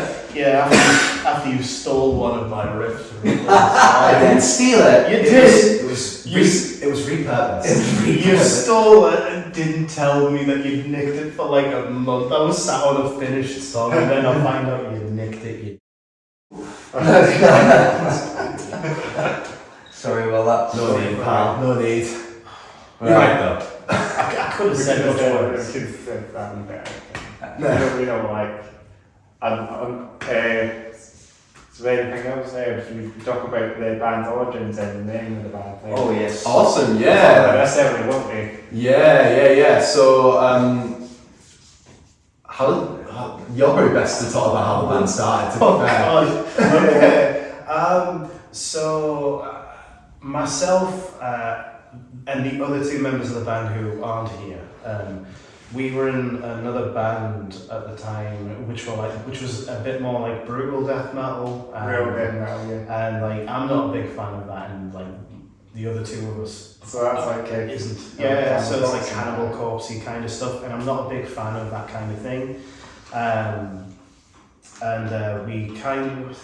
We tried to like talk to the other members and be like, yo, can we try like a different sound or like different lyrical content that isn't so repulsively obscene, and arguments happened, and then all three of us left. Pretty much on the same night. And at that point, that was when Erebor was born. No. At that time, as of yet unnamed. Yeah. And we decided we were going to do some technical death. Nice. As for the name, I don't remember how exactly it came out. I don't think a lot of thought went into it actually. I think it was like, well, other bands use Lord of the Rings names for their band because for those who don't know, Erebor is the Lonely Mountain from The Hobbit. It's in the films, it's in the book quite a lot as well. But we were like, oh, other bands use Lord of the Rings names, like Gorgoroth. That's a place in Mordor, right? Everybody as well. Yeah. Dubogi is a Finnish. It's a mountain, I think. I don't think it's from Lord of the Rings. There's Gorgoroth, there's Carragangren is a Lord of the Rings one. Shagrith and Dubogi, his name is from Lord of the Rings, but I don't think the name of the band is. But yeah, so which like other bands do it, we'll just do it too, and then we kind of look at a bunch of different we like quite, places. I think we quite literally used like a Lord of the Rings like place generator to like randomly come up with one, and we kind of stopped on one that sounded cool. It was like Hellcrax, right? Yeah. Which is like a river in Middle Earth somewhere. I think not super well versed in Tolkien lore, but yeah, we went with that for a little while. We got a logo made by a friend of ours for that name, but then we looked on. Is that the logo you're currently using at the moment then? No, this is for like the Hellcrax name before we settled with Erebor. Yeah. So we were going with that name, and then we just one day decided to look on the metal archives to see if anyone else had that name. We found this Brazilian band, and we were like, oh, bugger, we're gonna have to change it now. We can't have two Hellcraxes. So we were like, what else is there? Put the fifth of the Hobbit. Erebor, that'll do. Yeah, we'll be that. We'll be that. And that's kind of stuff. So it was very little thought went into the name. Did they say Erebor? Erebor. E-I-B-O-R. Okay. Yeah. So the dwarven name for the lonely mountain. Yeah, from The Hobbit. So like I say, I just kind of found it, needed a name, it stuck. Here we are, years later. I said there's not many bands called Erebor actually. Well, there's one that's us. Yeah, well, there's one, but like I was looking on the Metal Archives as well, and I think there's like maybe 3 or 4, but I think some of them I know for definite there's like a black metal There's a black metal band with that name, but I don't think they've done anything for years. Yeah. So I think we're safe. Yeah. I mean, it depends, because there is that Indian trance band. Oh, The bane of my life. The bane of my life. So, we didn't release any trance music this year, Deegs, what are you talking about? And then, So like Goa trance, do you mean Indian trances and Goa trance? I think so, yeah. Like it's Goa trance is actually pretty good actually. I like Goa trance. Yeah, you should check us out on Decent because apparently we released a load. News to me. It's just because they use the same name, all their stuff all of our combined music gets uploaded under one name. So it's got inherent malevolence on there, and our Stillness single from 2017, as well as all this trance EDM stuff, which like bit of whiplash for the people listening to us on Deezer, but so like trance band and stuff. Nice. Woke up one day and we won't release a trance album, I guess. That'll be the next one, right? Some metal, there's some trance metal bands that used to be here, but I don't know if they're still going. I don't remember. There was a trance metal band, wasn't there? I can't remember. There's the Browning, who kind of do that kind of thing. And then there's a band from Japan. There's lots of stuff like that in Japan though. Trying to think, Bloodstained Child, that's it. That's the one. Japanese. But they went with a lot of death metal. Yeah. They sound like I'm playing a lot of it. The Covenant started doing that like a long time ago. They were originally a black metal band that started around like the mid to late 90s. And then they did a couple albums and then did this third one. I don't know what it's called. Animatronic. They did Animatronic and it was like symphonic black metal, but like also like really like trancey, like electronic in places. It's very strange. I can't get away with it, but I know a lot of people do like it. It's like cyberwave as well in a way. So that's stuff sounds like punk stuff. So I think talking about like music again. What about video? Maybe talk about the video games or something. Oh, we do play video games. We're big nerds. Tech death band, lots of work in tech. Video games is another thing that is about tech as well. I mean, you literally work in video games. I used to work in video games. I used to work in video games. I do work in video games. I think we're all big into it. I've been absorbed by Magic the Gathering. I never thought that I would. You've got them started now, but I'm just going to keep going. It's not even that, it's taken up so much of my time. I can't sleep properly because of it. Ever since I've got into it now. I'm surprised you weren't playing it on your phone. I've specifically made it a thing to not do it like during the week or when I'm out. You want to feed the addiction. It's so hard. Smart. So video games to be video games to be associated to metal as well. It's quite cool to me about play a lot of video games. Yeah, for sure. And there's a lot of like video game inspired like metal coming out as well. To be fair, video games is what got me into metal. Right. I think it was like Need for Speed Most Wanted, and it had like Bullet for My Valentine on there. Yes, this is really cool. I'm pretty sure there's an entire generation of kids, probably like around our ages, that were like their music taste now is inspired by the Guitar Hero 3 soundtrack. Guitar Hero 3 core. Burnout Takedown as well. Burnout 3. I had some good stuff on. What about some of the skateboarding games they have about punk as well? I remember playing a lot of Skate 3 back in the day. I don't know much about the soundtrack. You might be onto something though because Tony Hawk's Tony Hawk's really inspired not necessarily the heavy stuff, but it inspired people to listen to rock music in general. And they kind of went from there. So Tony Hawk's really helped as well. I remember playing Saints Row 3. And there was like an Opeth song on like the metal. It might have been the Lotus Eater actually. I think the metal station had the Lotus Eater on it, which is funny because like when we first started jamming like with Erebor, the Lotus Eater by Opeth was one of the songs that we started playing. It was like there was Prodigy's The Great Apocalypse by New Gear, there was Angel of Death by Slayer, The Essential Salts by Nile, which has hung around. It's still now set list every now and again. the Lotus Eater by Opeth, and we really tried to do Septuagint by Obscura as well, but that one didn't pan out for obvious reasons. I think we could probably do it. We could probably do it now, but like back in 2014, 2015, probably not. We're all playing boulders at the minute as well. Yeah, we're all three. deep in the Baldur's Gate 3. Obviously, 3, that's the sort of jamming now. Yeah. So, Because we're all big D&D guys anyway, the three of us at least are. So Baldur's Gate 3 was a no-brainer. Like, I bought it in early access, and oh my god, it sucked up so much of my free time. Yeah.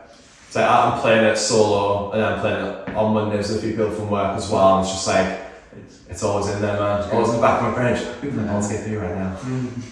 It's a real problem. That's going out there. That game's probably pretty much popular game of the year, pretty much. Easy. Did Easy it game not of the year.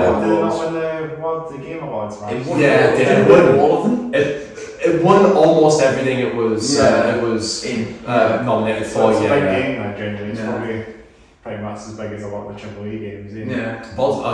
It's huge. Like both like in scope and like depth of content as well. Like, it's absolutely insane. The fact that we've got a game out like that is incredible. I think it's a real lightning in the bottle sort of game. Yeah. Trying to bring CRPGs back into the limelight. Oh, the limelight, for sure. Because there've been a couple of the titles in that space, like the Shadowrun games and Wasteland 2 and 3 and Divinity and stuff. Well, I did Baldur's 1 and 2 like a couple of years ago. That was rough. No, I'm not a fan of like the CRPGs with like the real time with pause sort of combat. Much prefer turn-based. It's closer to an actual tabletop experience.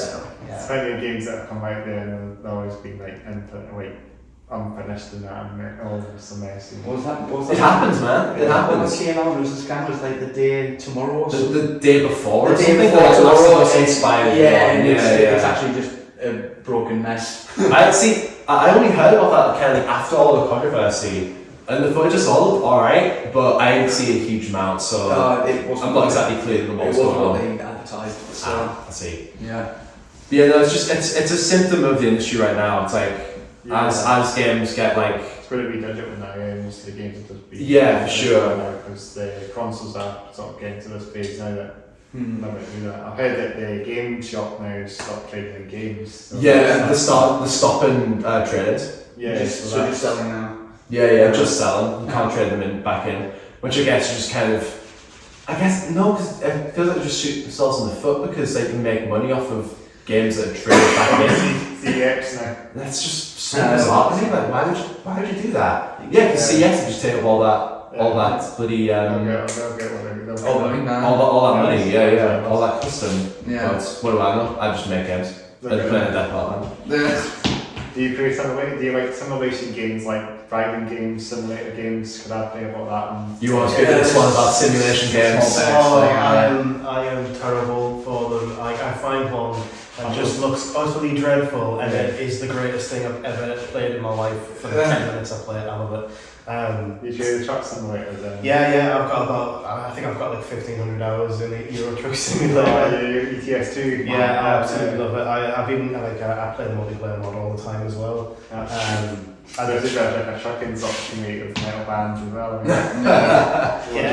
When some of these big bands would come in with these big trucks and like drive off some stuff gear for them. That would be a cool multiplayer. A bit of a spy inside the Decapitated fan when we were walking by. It makes it sound like creep. It wasn't. I know, we were just walked past and we were like, oh, that's interesting. No, it was like, I was trying to look inside, I was like, it's in here. Maybe the band member and it's like something that made I'm with the band, it's fine, let me in.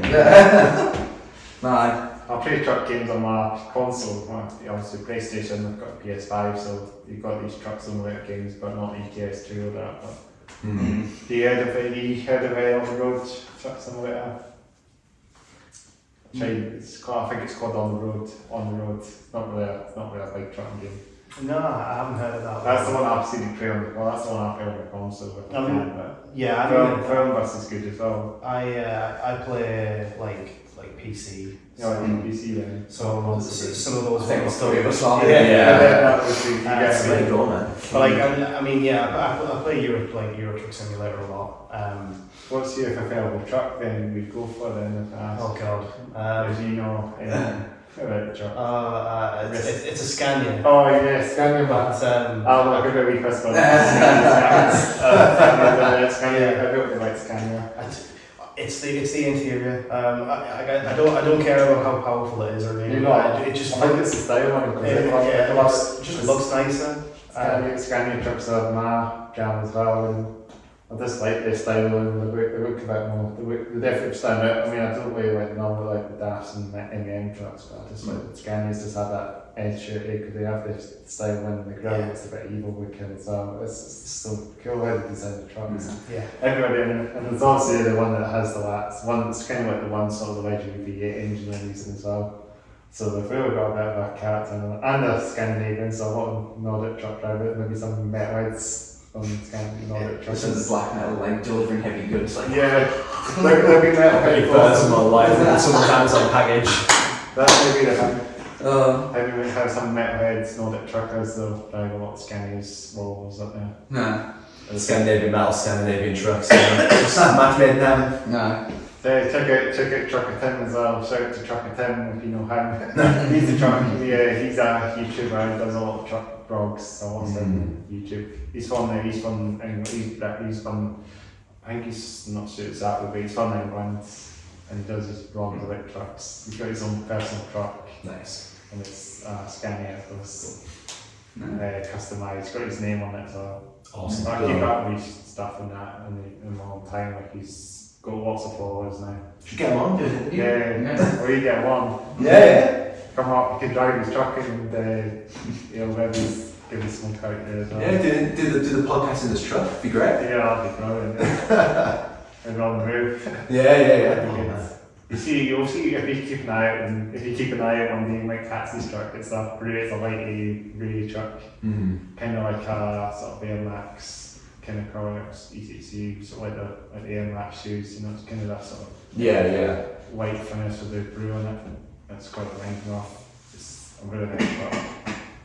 And it's got all customised and he's got a free exhaust as well. So he's got the whole shebang. Nice. Good on. Yeah, he's a brilliant dude. I'll keep that on me. So shout out to TruckerTim. I've mentioned them before in a couple of episodes of the podcast.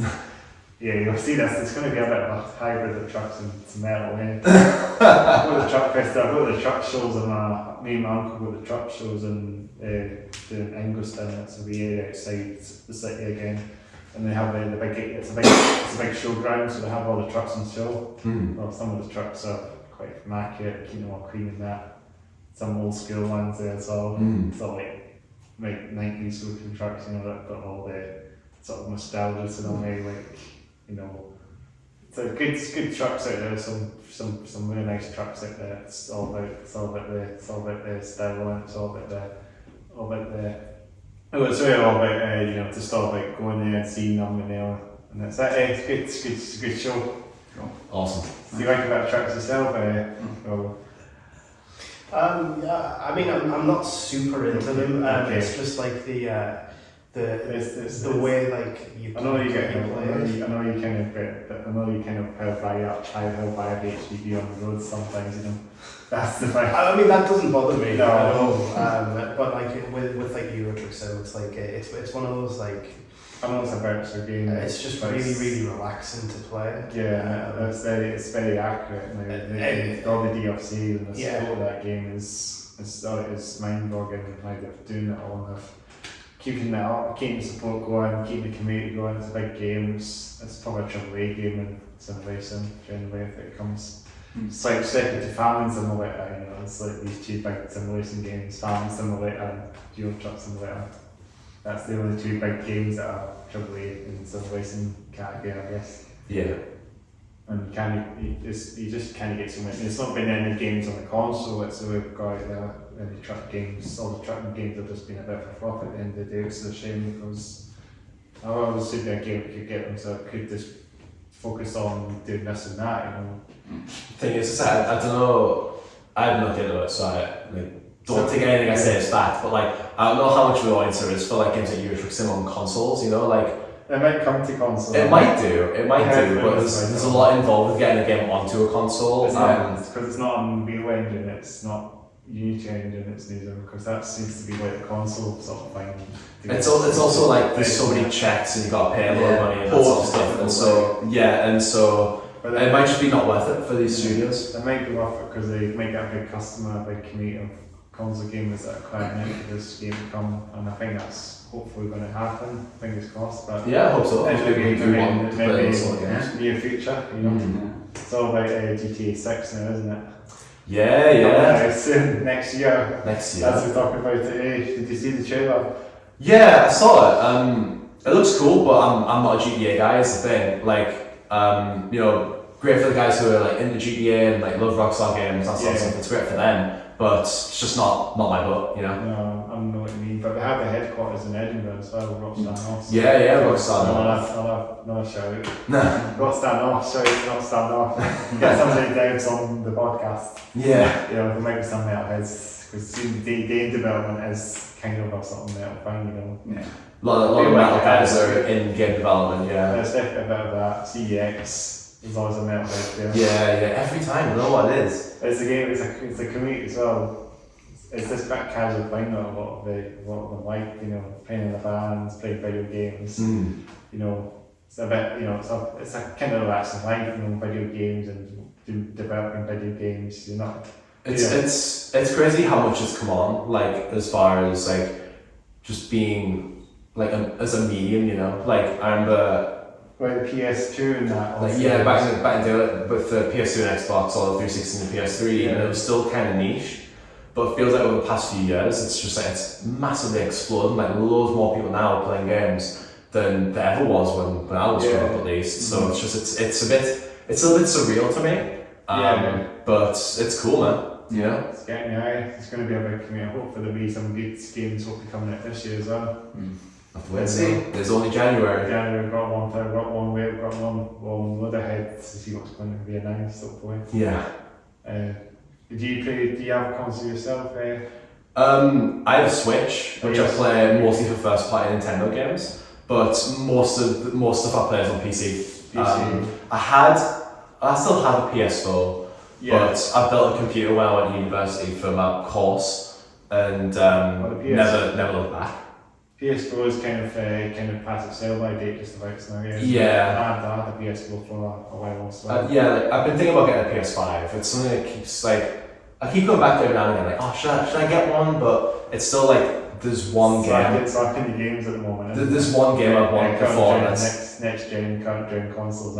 Yeah, it's like I'd get for Demon's Souls and that's it. So I'm not splashing up that amount of money for one game that I can just emulate anywhere. I would maybe try, if there's more time of the games coming out on console, I would definitely try and get my hands on some racing games, you know, like, so like Euro Truck Simulator, I'll be excited, I'll be over the moon if Euro Truck Simulator comes to console. I'm surprised it hasn't, to be honest. No, It's the same, to be honest. It's not 10 years old now, and the game, they're doing apparently the next update, they're doing a full graphic update, aren't they?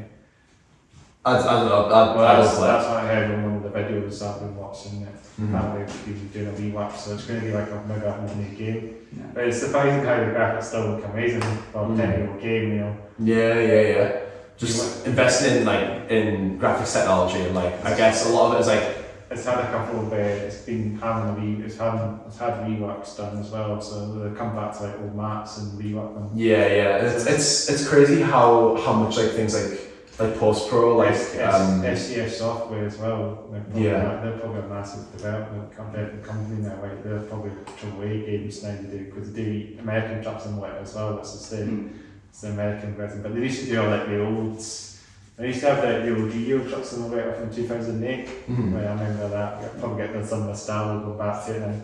The old Scania trucks of one of trucks back in the old G game. Yeah. It's also not. I don't think I've not seen anyone going back to the old B game, because it's obviously not had it. It's not got anything on it really now. It's kind of. If it's been a clip by the new one, it's a dead game at the end of the day. Yeah. The G one. But if the current game now, it's this game so many updates. Yeah. And well, that's the thing. Like you can get experience like that, like Star Wars Battlefront 1 and 2, right? The old ones, like. I don't know, whenever I talk to people about playing those games, it's never like, oh yeah, Star Wars Battlefront 1, that's the one to play, because 2, the sequel, completely just surpassed it. It's got all the content in from the first game, a bunch more. It's like, why would you ever play the first one when you can just play the second one that's got the first game in it, you know? So it's a situation like that. Talking about the OG ones and not the... Yeah, totally. It's not the You one. also somewhere that's all I meant to say. Yeah. That's what I'm saying. But yeah, so many games coming. Hopefully, video games is something I enjoy as well. As much as in the podcast as well, video games is something I do try and enjoy. Awesome. What about the band? Like, as I'm talking about the band's stage, like performance and that. How do you have like any sort of like thing to be perform on stage? Do you play on the stage or do you play off the stage? Because I think that's a question I should. Because something I'm quite curious to know. Because We don't really have anything like a style. There's no ritual, I don't think. We don't have any like pre-game Except rituals. for being scared. A lot of the time we do it like, We don't have any rituals for like going on to play, and we don't really think about like stage performance and sort of stuff. We just kind of try and play and have a good time. Val mentioned it, but like we do get a little bit nervous before going on still, which we maybe shouldn't, given how long we've been doing it. You lot warm up prior, but that's about it. Yeah. So you do some like prior warm ups, like of just playing. Yeah. There's not really any. I mean, ritual. I get problems with my hand, so I have to. You're kind of inclined to do it. Yeah. Otherwise, it cramps up. So it's like we don't really put much thought into like in the performance and stuff. So we just kind of just try and have a good time. It's always like you've got to strike a balance act almost of like you could just stand there and play the parts perfectly, but that's going to be boring to watch. And you can try and like really lean into the performance, but then your play might suffer. So it's like for me at least, it's trying to find a balance of like being able to still play the parts, but also not just being stood there, you know. It's about like looking like I'm enjoying myself on stage, not just going through like a technical exercise. Well, we did a Halloween show like a couple of years ago in Hartlepool, and obviously with the speed and stuff that we play at, we did it in banana suits. We all wore banana suits, but like Will and Nia and Jordan, they couldn't see their fretboards. They were like tucked in like that trying to play. It was a whole body banana suit with like a little hole for your head, and so I'd be playing away, like and you have to look down and see like I can't see my instrument. I can't see my fret. I cannot see what I am playing. Oh man, it was a really fun game. It was hard to do by feel. Our crowning achievement as Banana Ball. Banana Ball. Like banana pajamas. It was quality. It was so I think I've still got those costumes lying around. So we could do we could get the band back together. We could get Banana Ball back together for one more show. I might have to do a little bit of a cutout so I can see what you're doing. Yeah, same, honestly. I attach like a mirror to the top of my forehead. And that's good thinking. But I don't do any rituals either. I really should warm up before shows or It's this events in Rituals, that's the band as well. So shout to Rituals. Yeah, good guys, Rituals. I haven't played with them, but good lads. Not had them on, but shout to them. Hopefully they'll come up to your podcast as well. I'm sure they will. That's sort of this correct name, Rituals. Well, not Rituals. Rituals to do things. So there's not really much to it. It's just like we'll do a bit of warm up to kind of get in the feel. Now we'll just go to play. We will decide like our set list beforehand. I think everyone does that based on just how long you've got. And then we'll just crack on. There's not really much else to it, I guess. It's kind of a boring answer. Sorry about that. There's obviously the pre-show nerves, but when we're on stage, it kind of goes away. As soon as you start playing, it goes away. So that's a lot of vibes this day. I would It's probably you're quite used to it when you've done it for a while. Definitely. My biggest concern when it comes to playing live is something going wrong with our gear. Like it's always like if I just start playing and nothing comes out. Technical difficulties, man. It's always what I'm saying. We did have that in the little buildings for the Dominion. That's the last thing, Mike, as well. Technically, the best.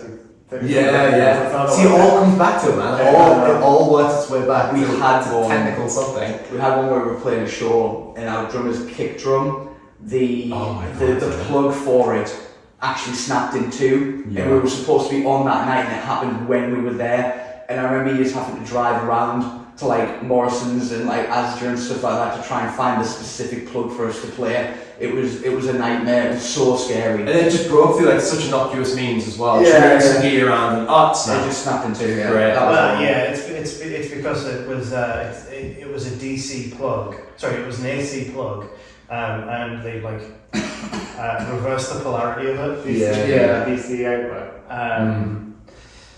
And it was just put back together really with just some tape. So, Yeah. a light tub would have. It was a nightmare. Yeah.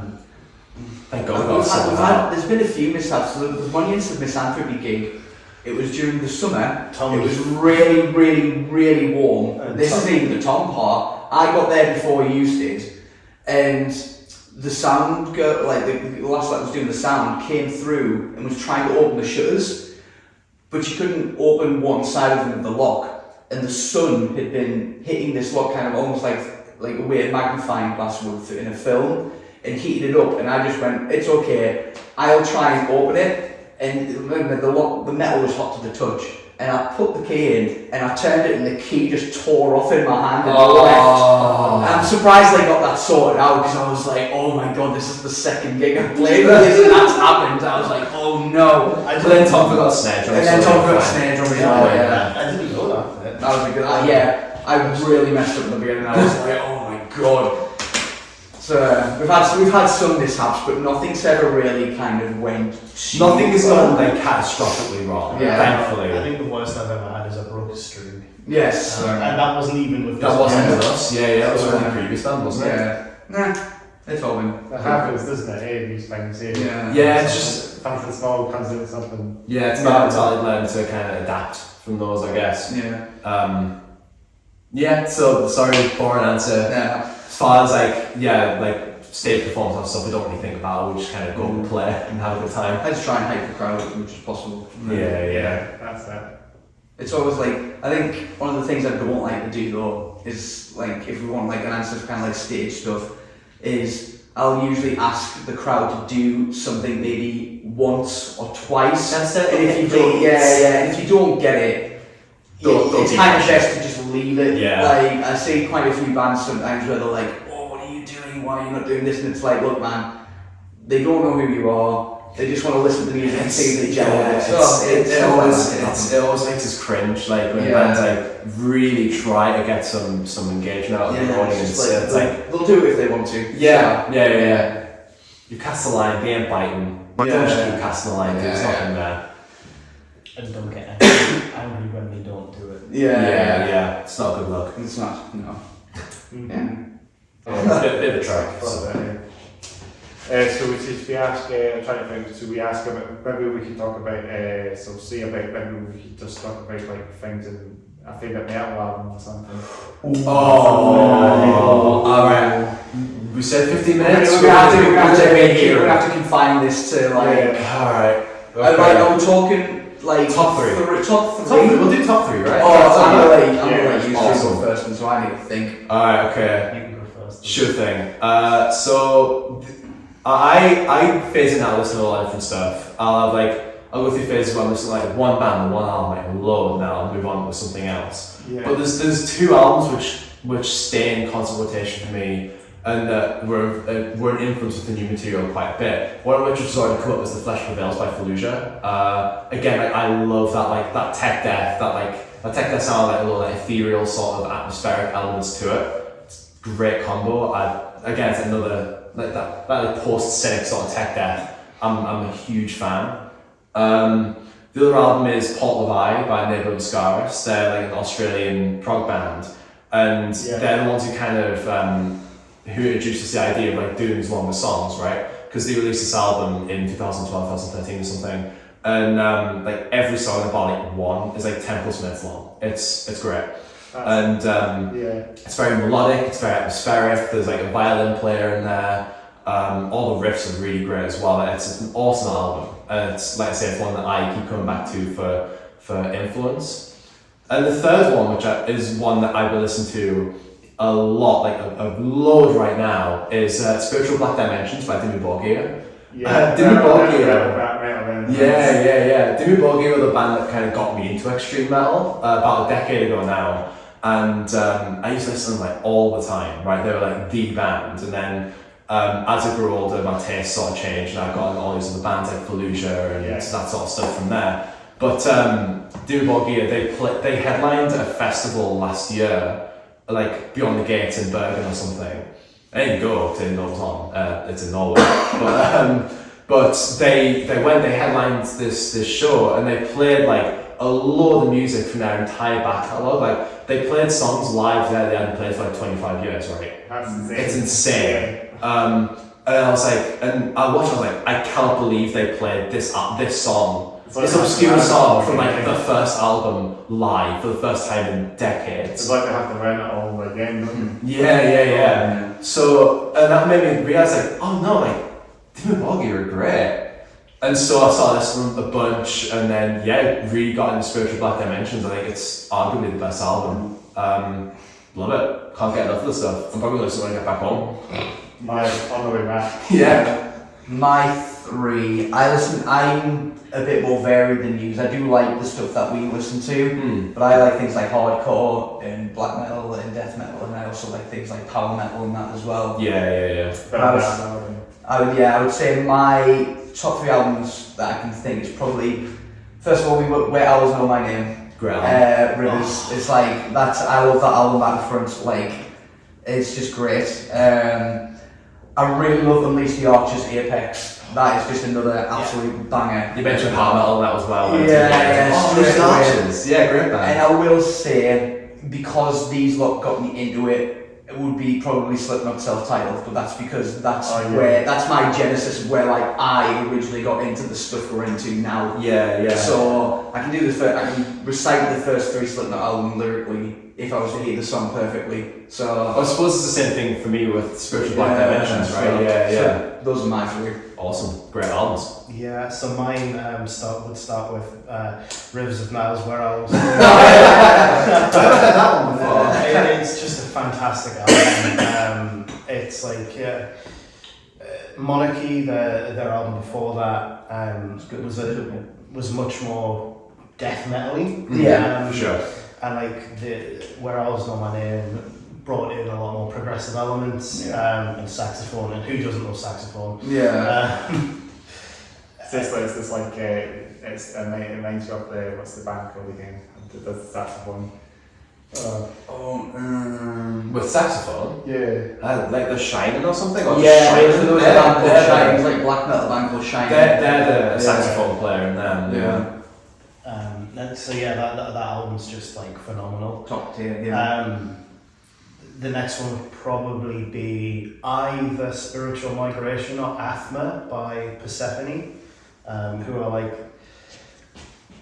weird to describe, but they're like really like hyper technical metal with death metal influences in places, and just like it's absolutely bonkers. Like some of the songs have no repeating sections whatsoever. Particularly the drummer on Spiritual Migration. We were talking about some car. The album, like driving here. Yeah, it's like some of the stuff that drummer do is absolutely insane. Like the entire album, the drummer overplays every possible section, and it's fantastic. It's incredible. It just works. And then number 3 is a bit of an off the kilter one for me because you've all mentioned I suppose you mentioned power metal. It would have to be Shogun by Trivium. Alright, fair. It's okay. An old school one. Trivium are one of my favourite bands since I was like into it. This big. Since you're an embryo. Yeah, basically. Nice. Like they're the kind of band that got me into playing guitar.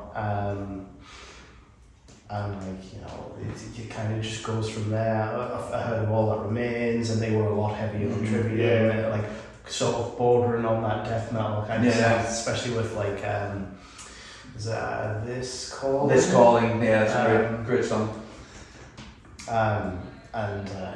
It's just kind of slipped into oh, blast beats. I like blast beats. Yeah. That's it. That's it. It's a jam. Yeah. It's the heavy stuff for that.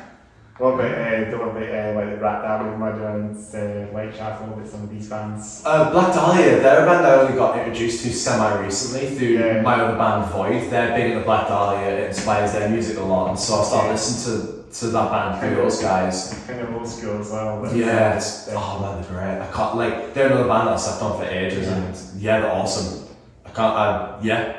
Unbelievable. Well, that's it. Some great bands out there, isn't there? So many bands that you There's so Machine many. Head as well. Another great band. I used to absolutely cane Machine Head's first album, Burn My Eyes, like all the time. Yeah, one of my first ever band used to cover Davidium. And it was dreadful, so it was great. So that's the opening track. That's the track you hear on My Eyes. Davidium. That's a good song. We were listening to Spirit of Lazarus on the way up as well, who were really good. Yeah, you introduced us to them like on the way here, and they're great. Really good.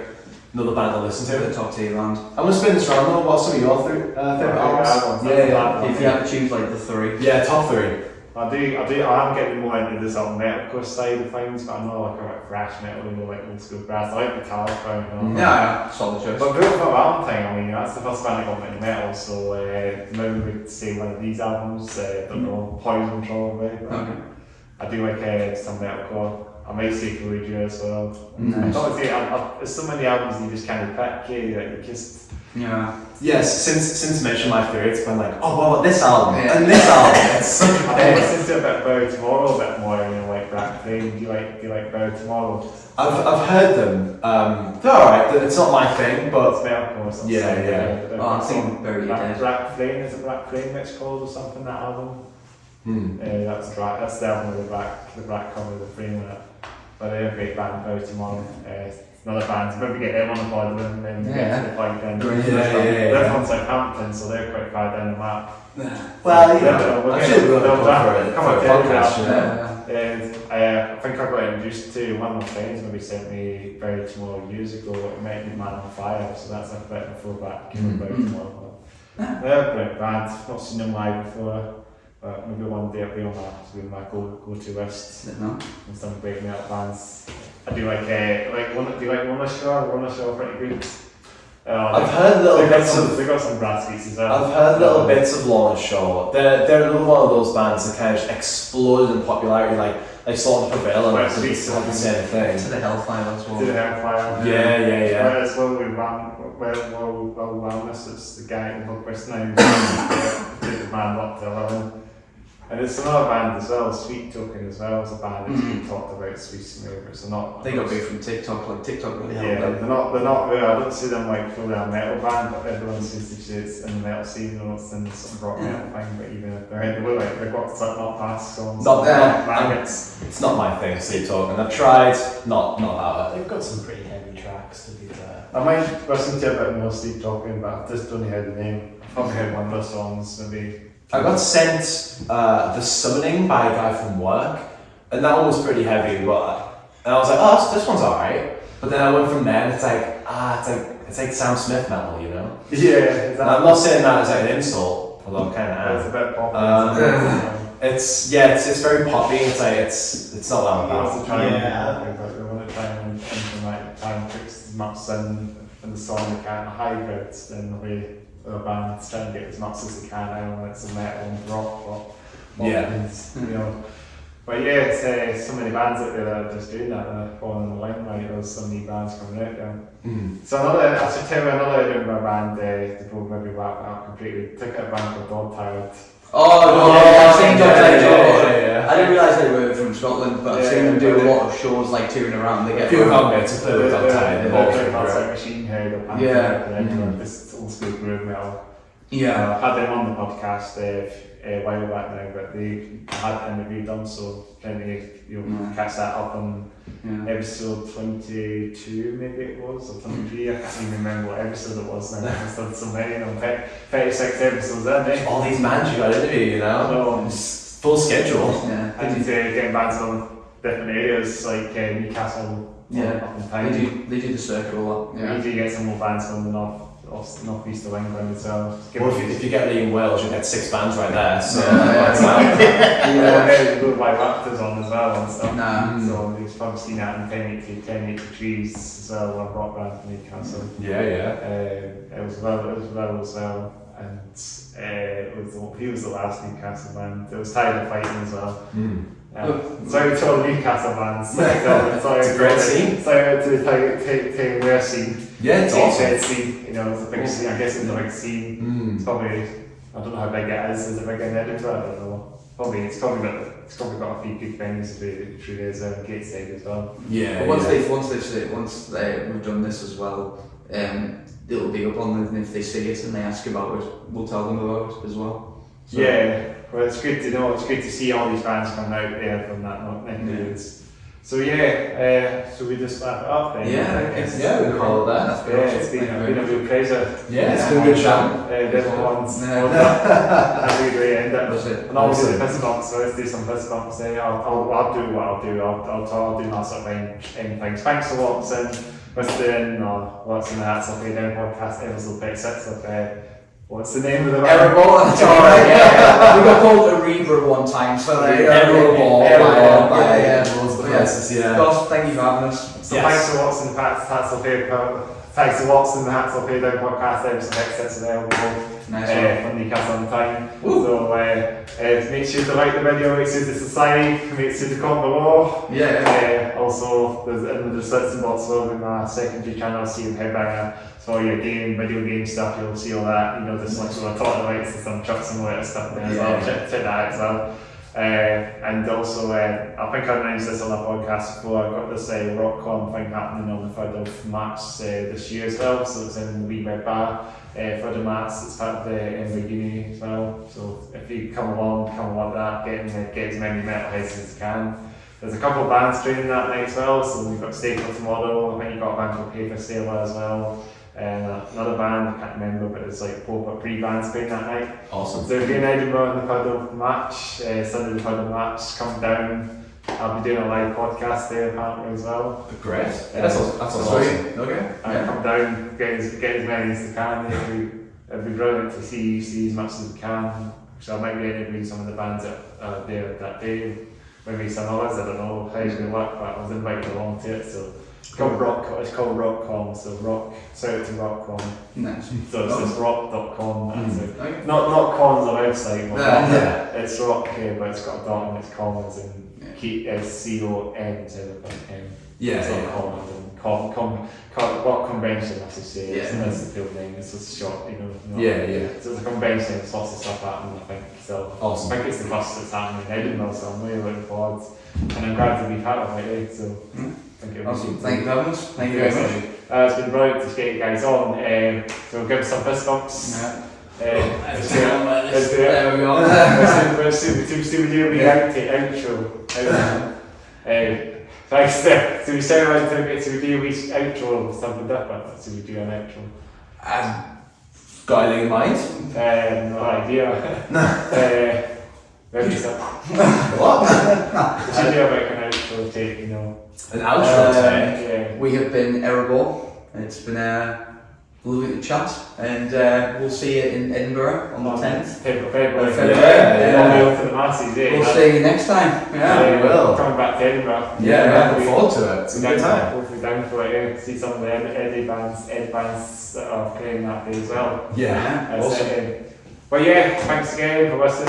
It's been a long podcast, so thanks again for watching and listening to Hats Off Down podcast. It's so early, but no bother. But yeah, awesome, great. Great. It's good to get you guys on. So fantastic. Thanks again. I'll Cheers, guys. Yeah, as well. Let's do that. Bye. Bye-bye. I'm going to start.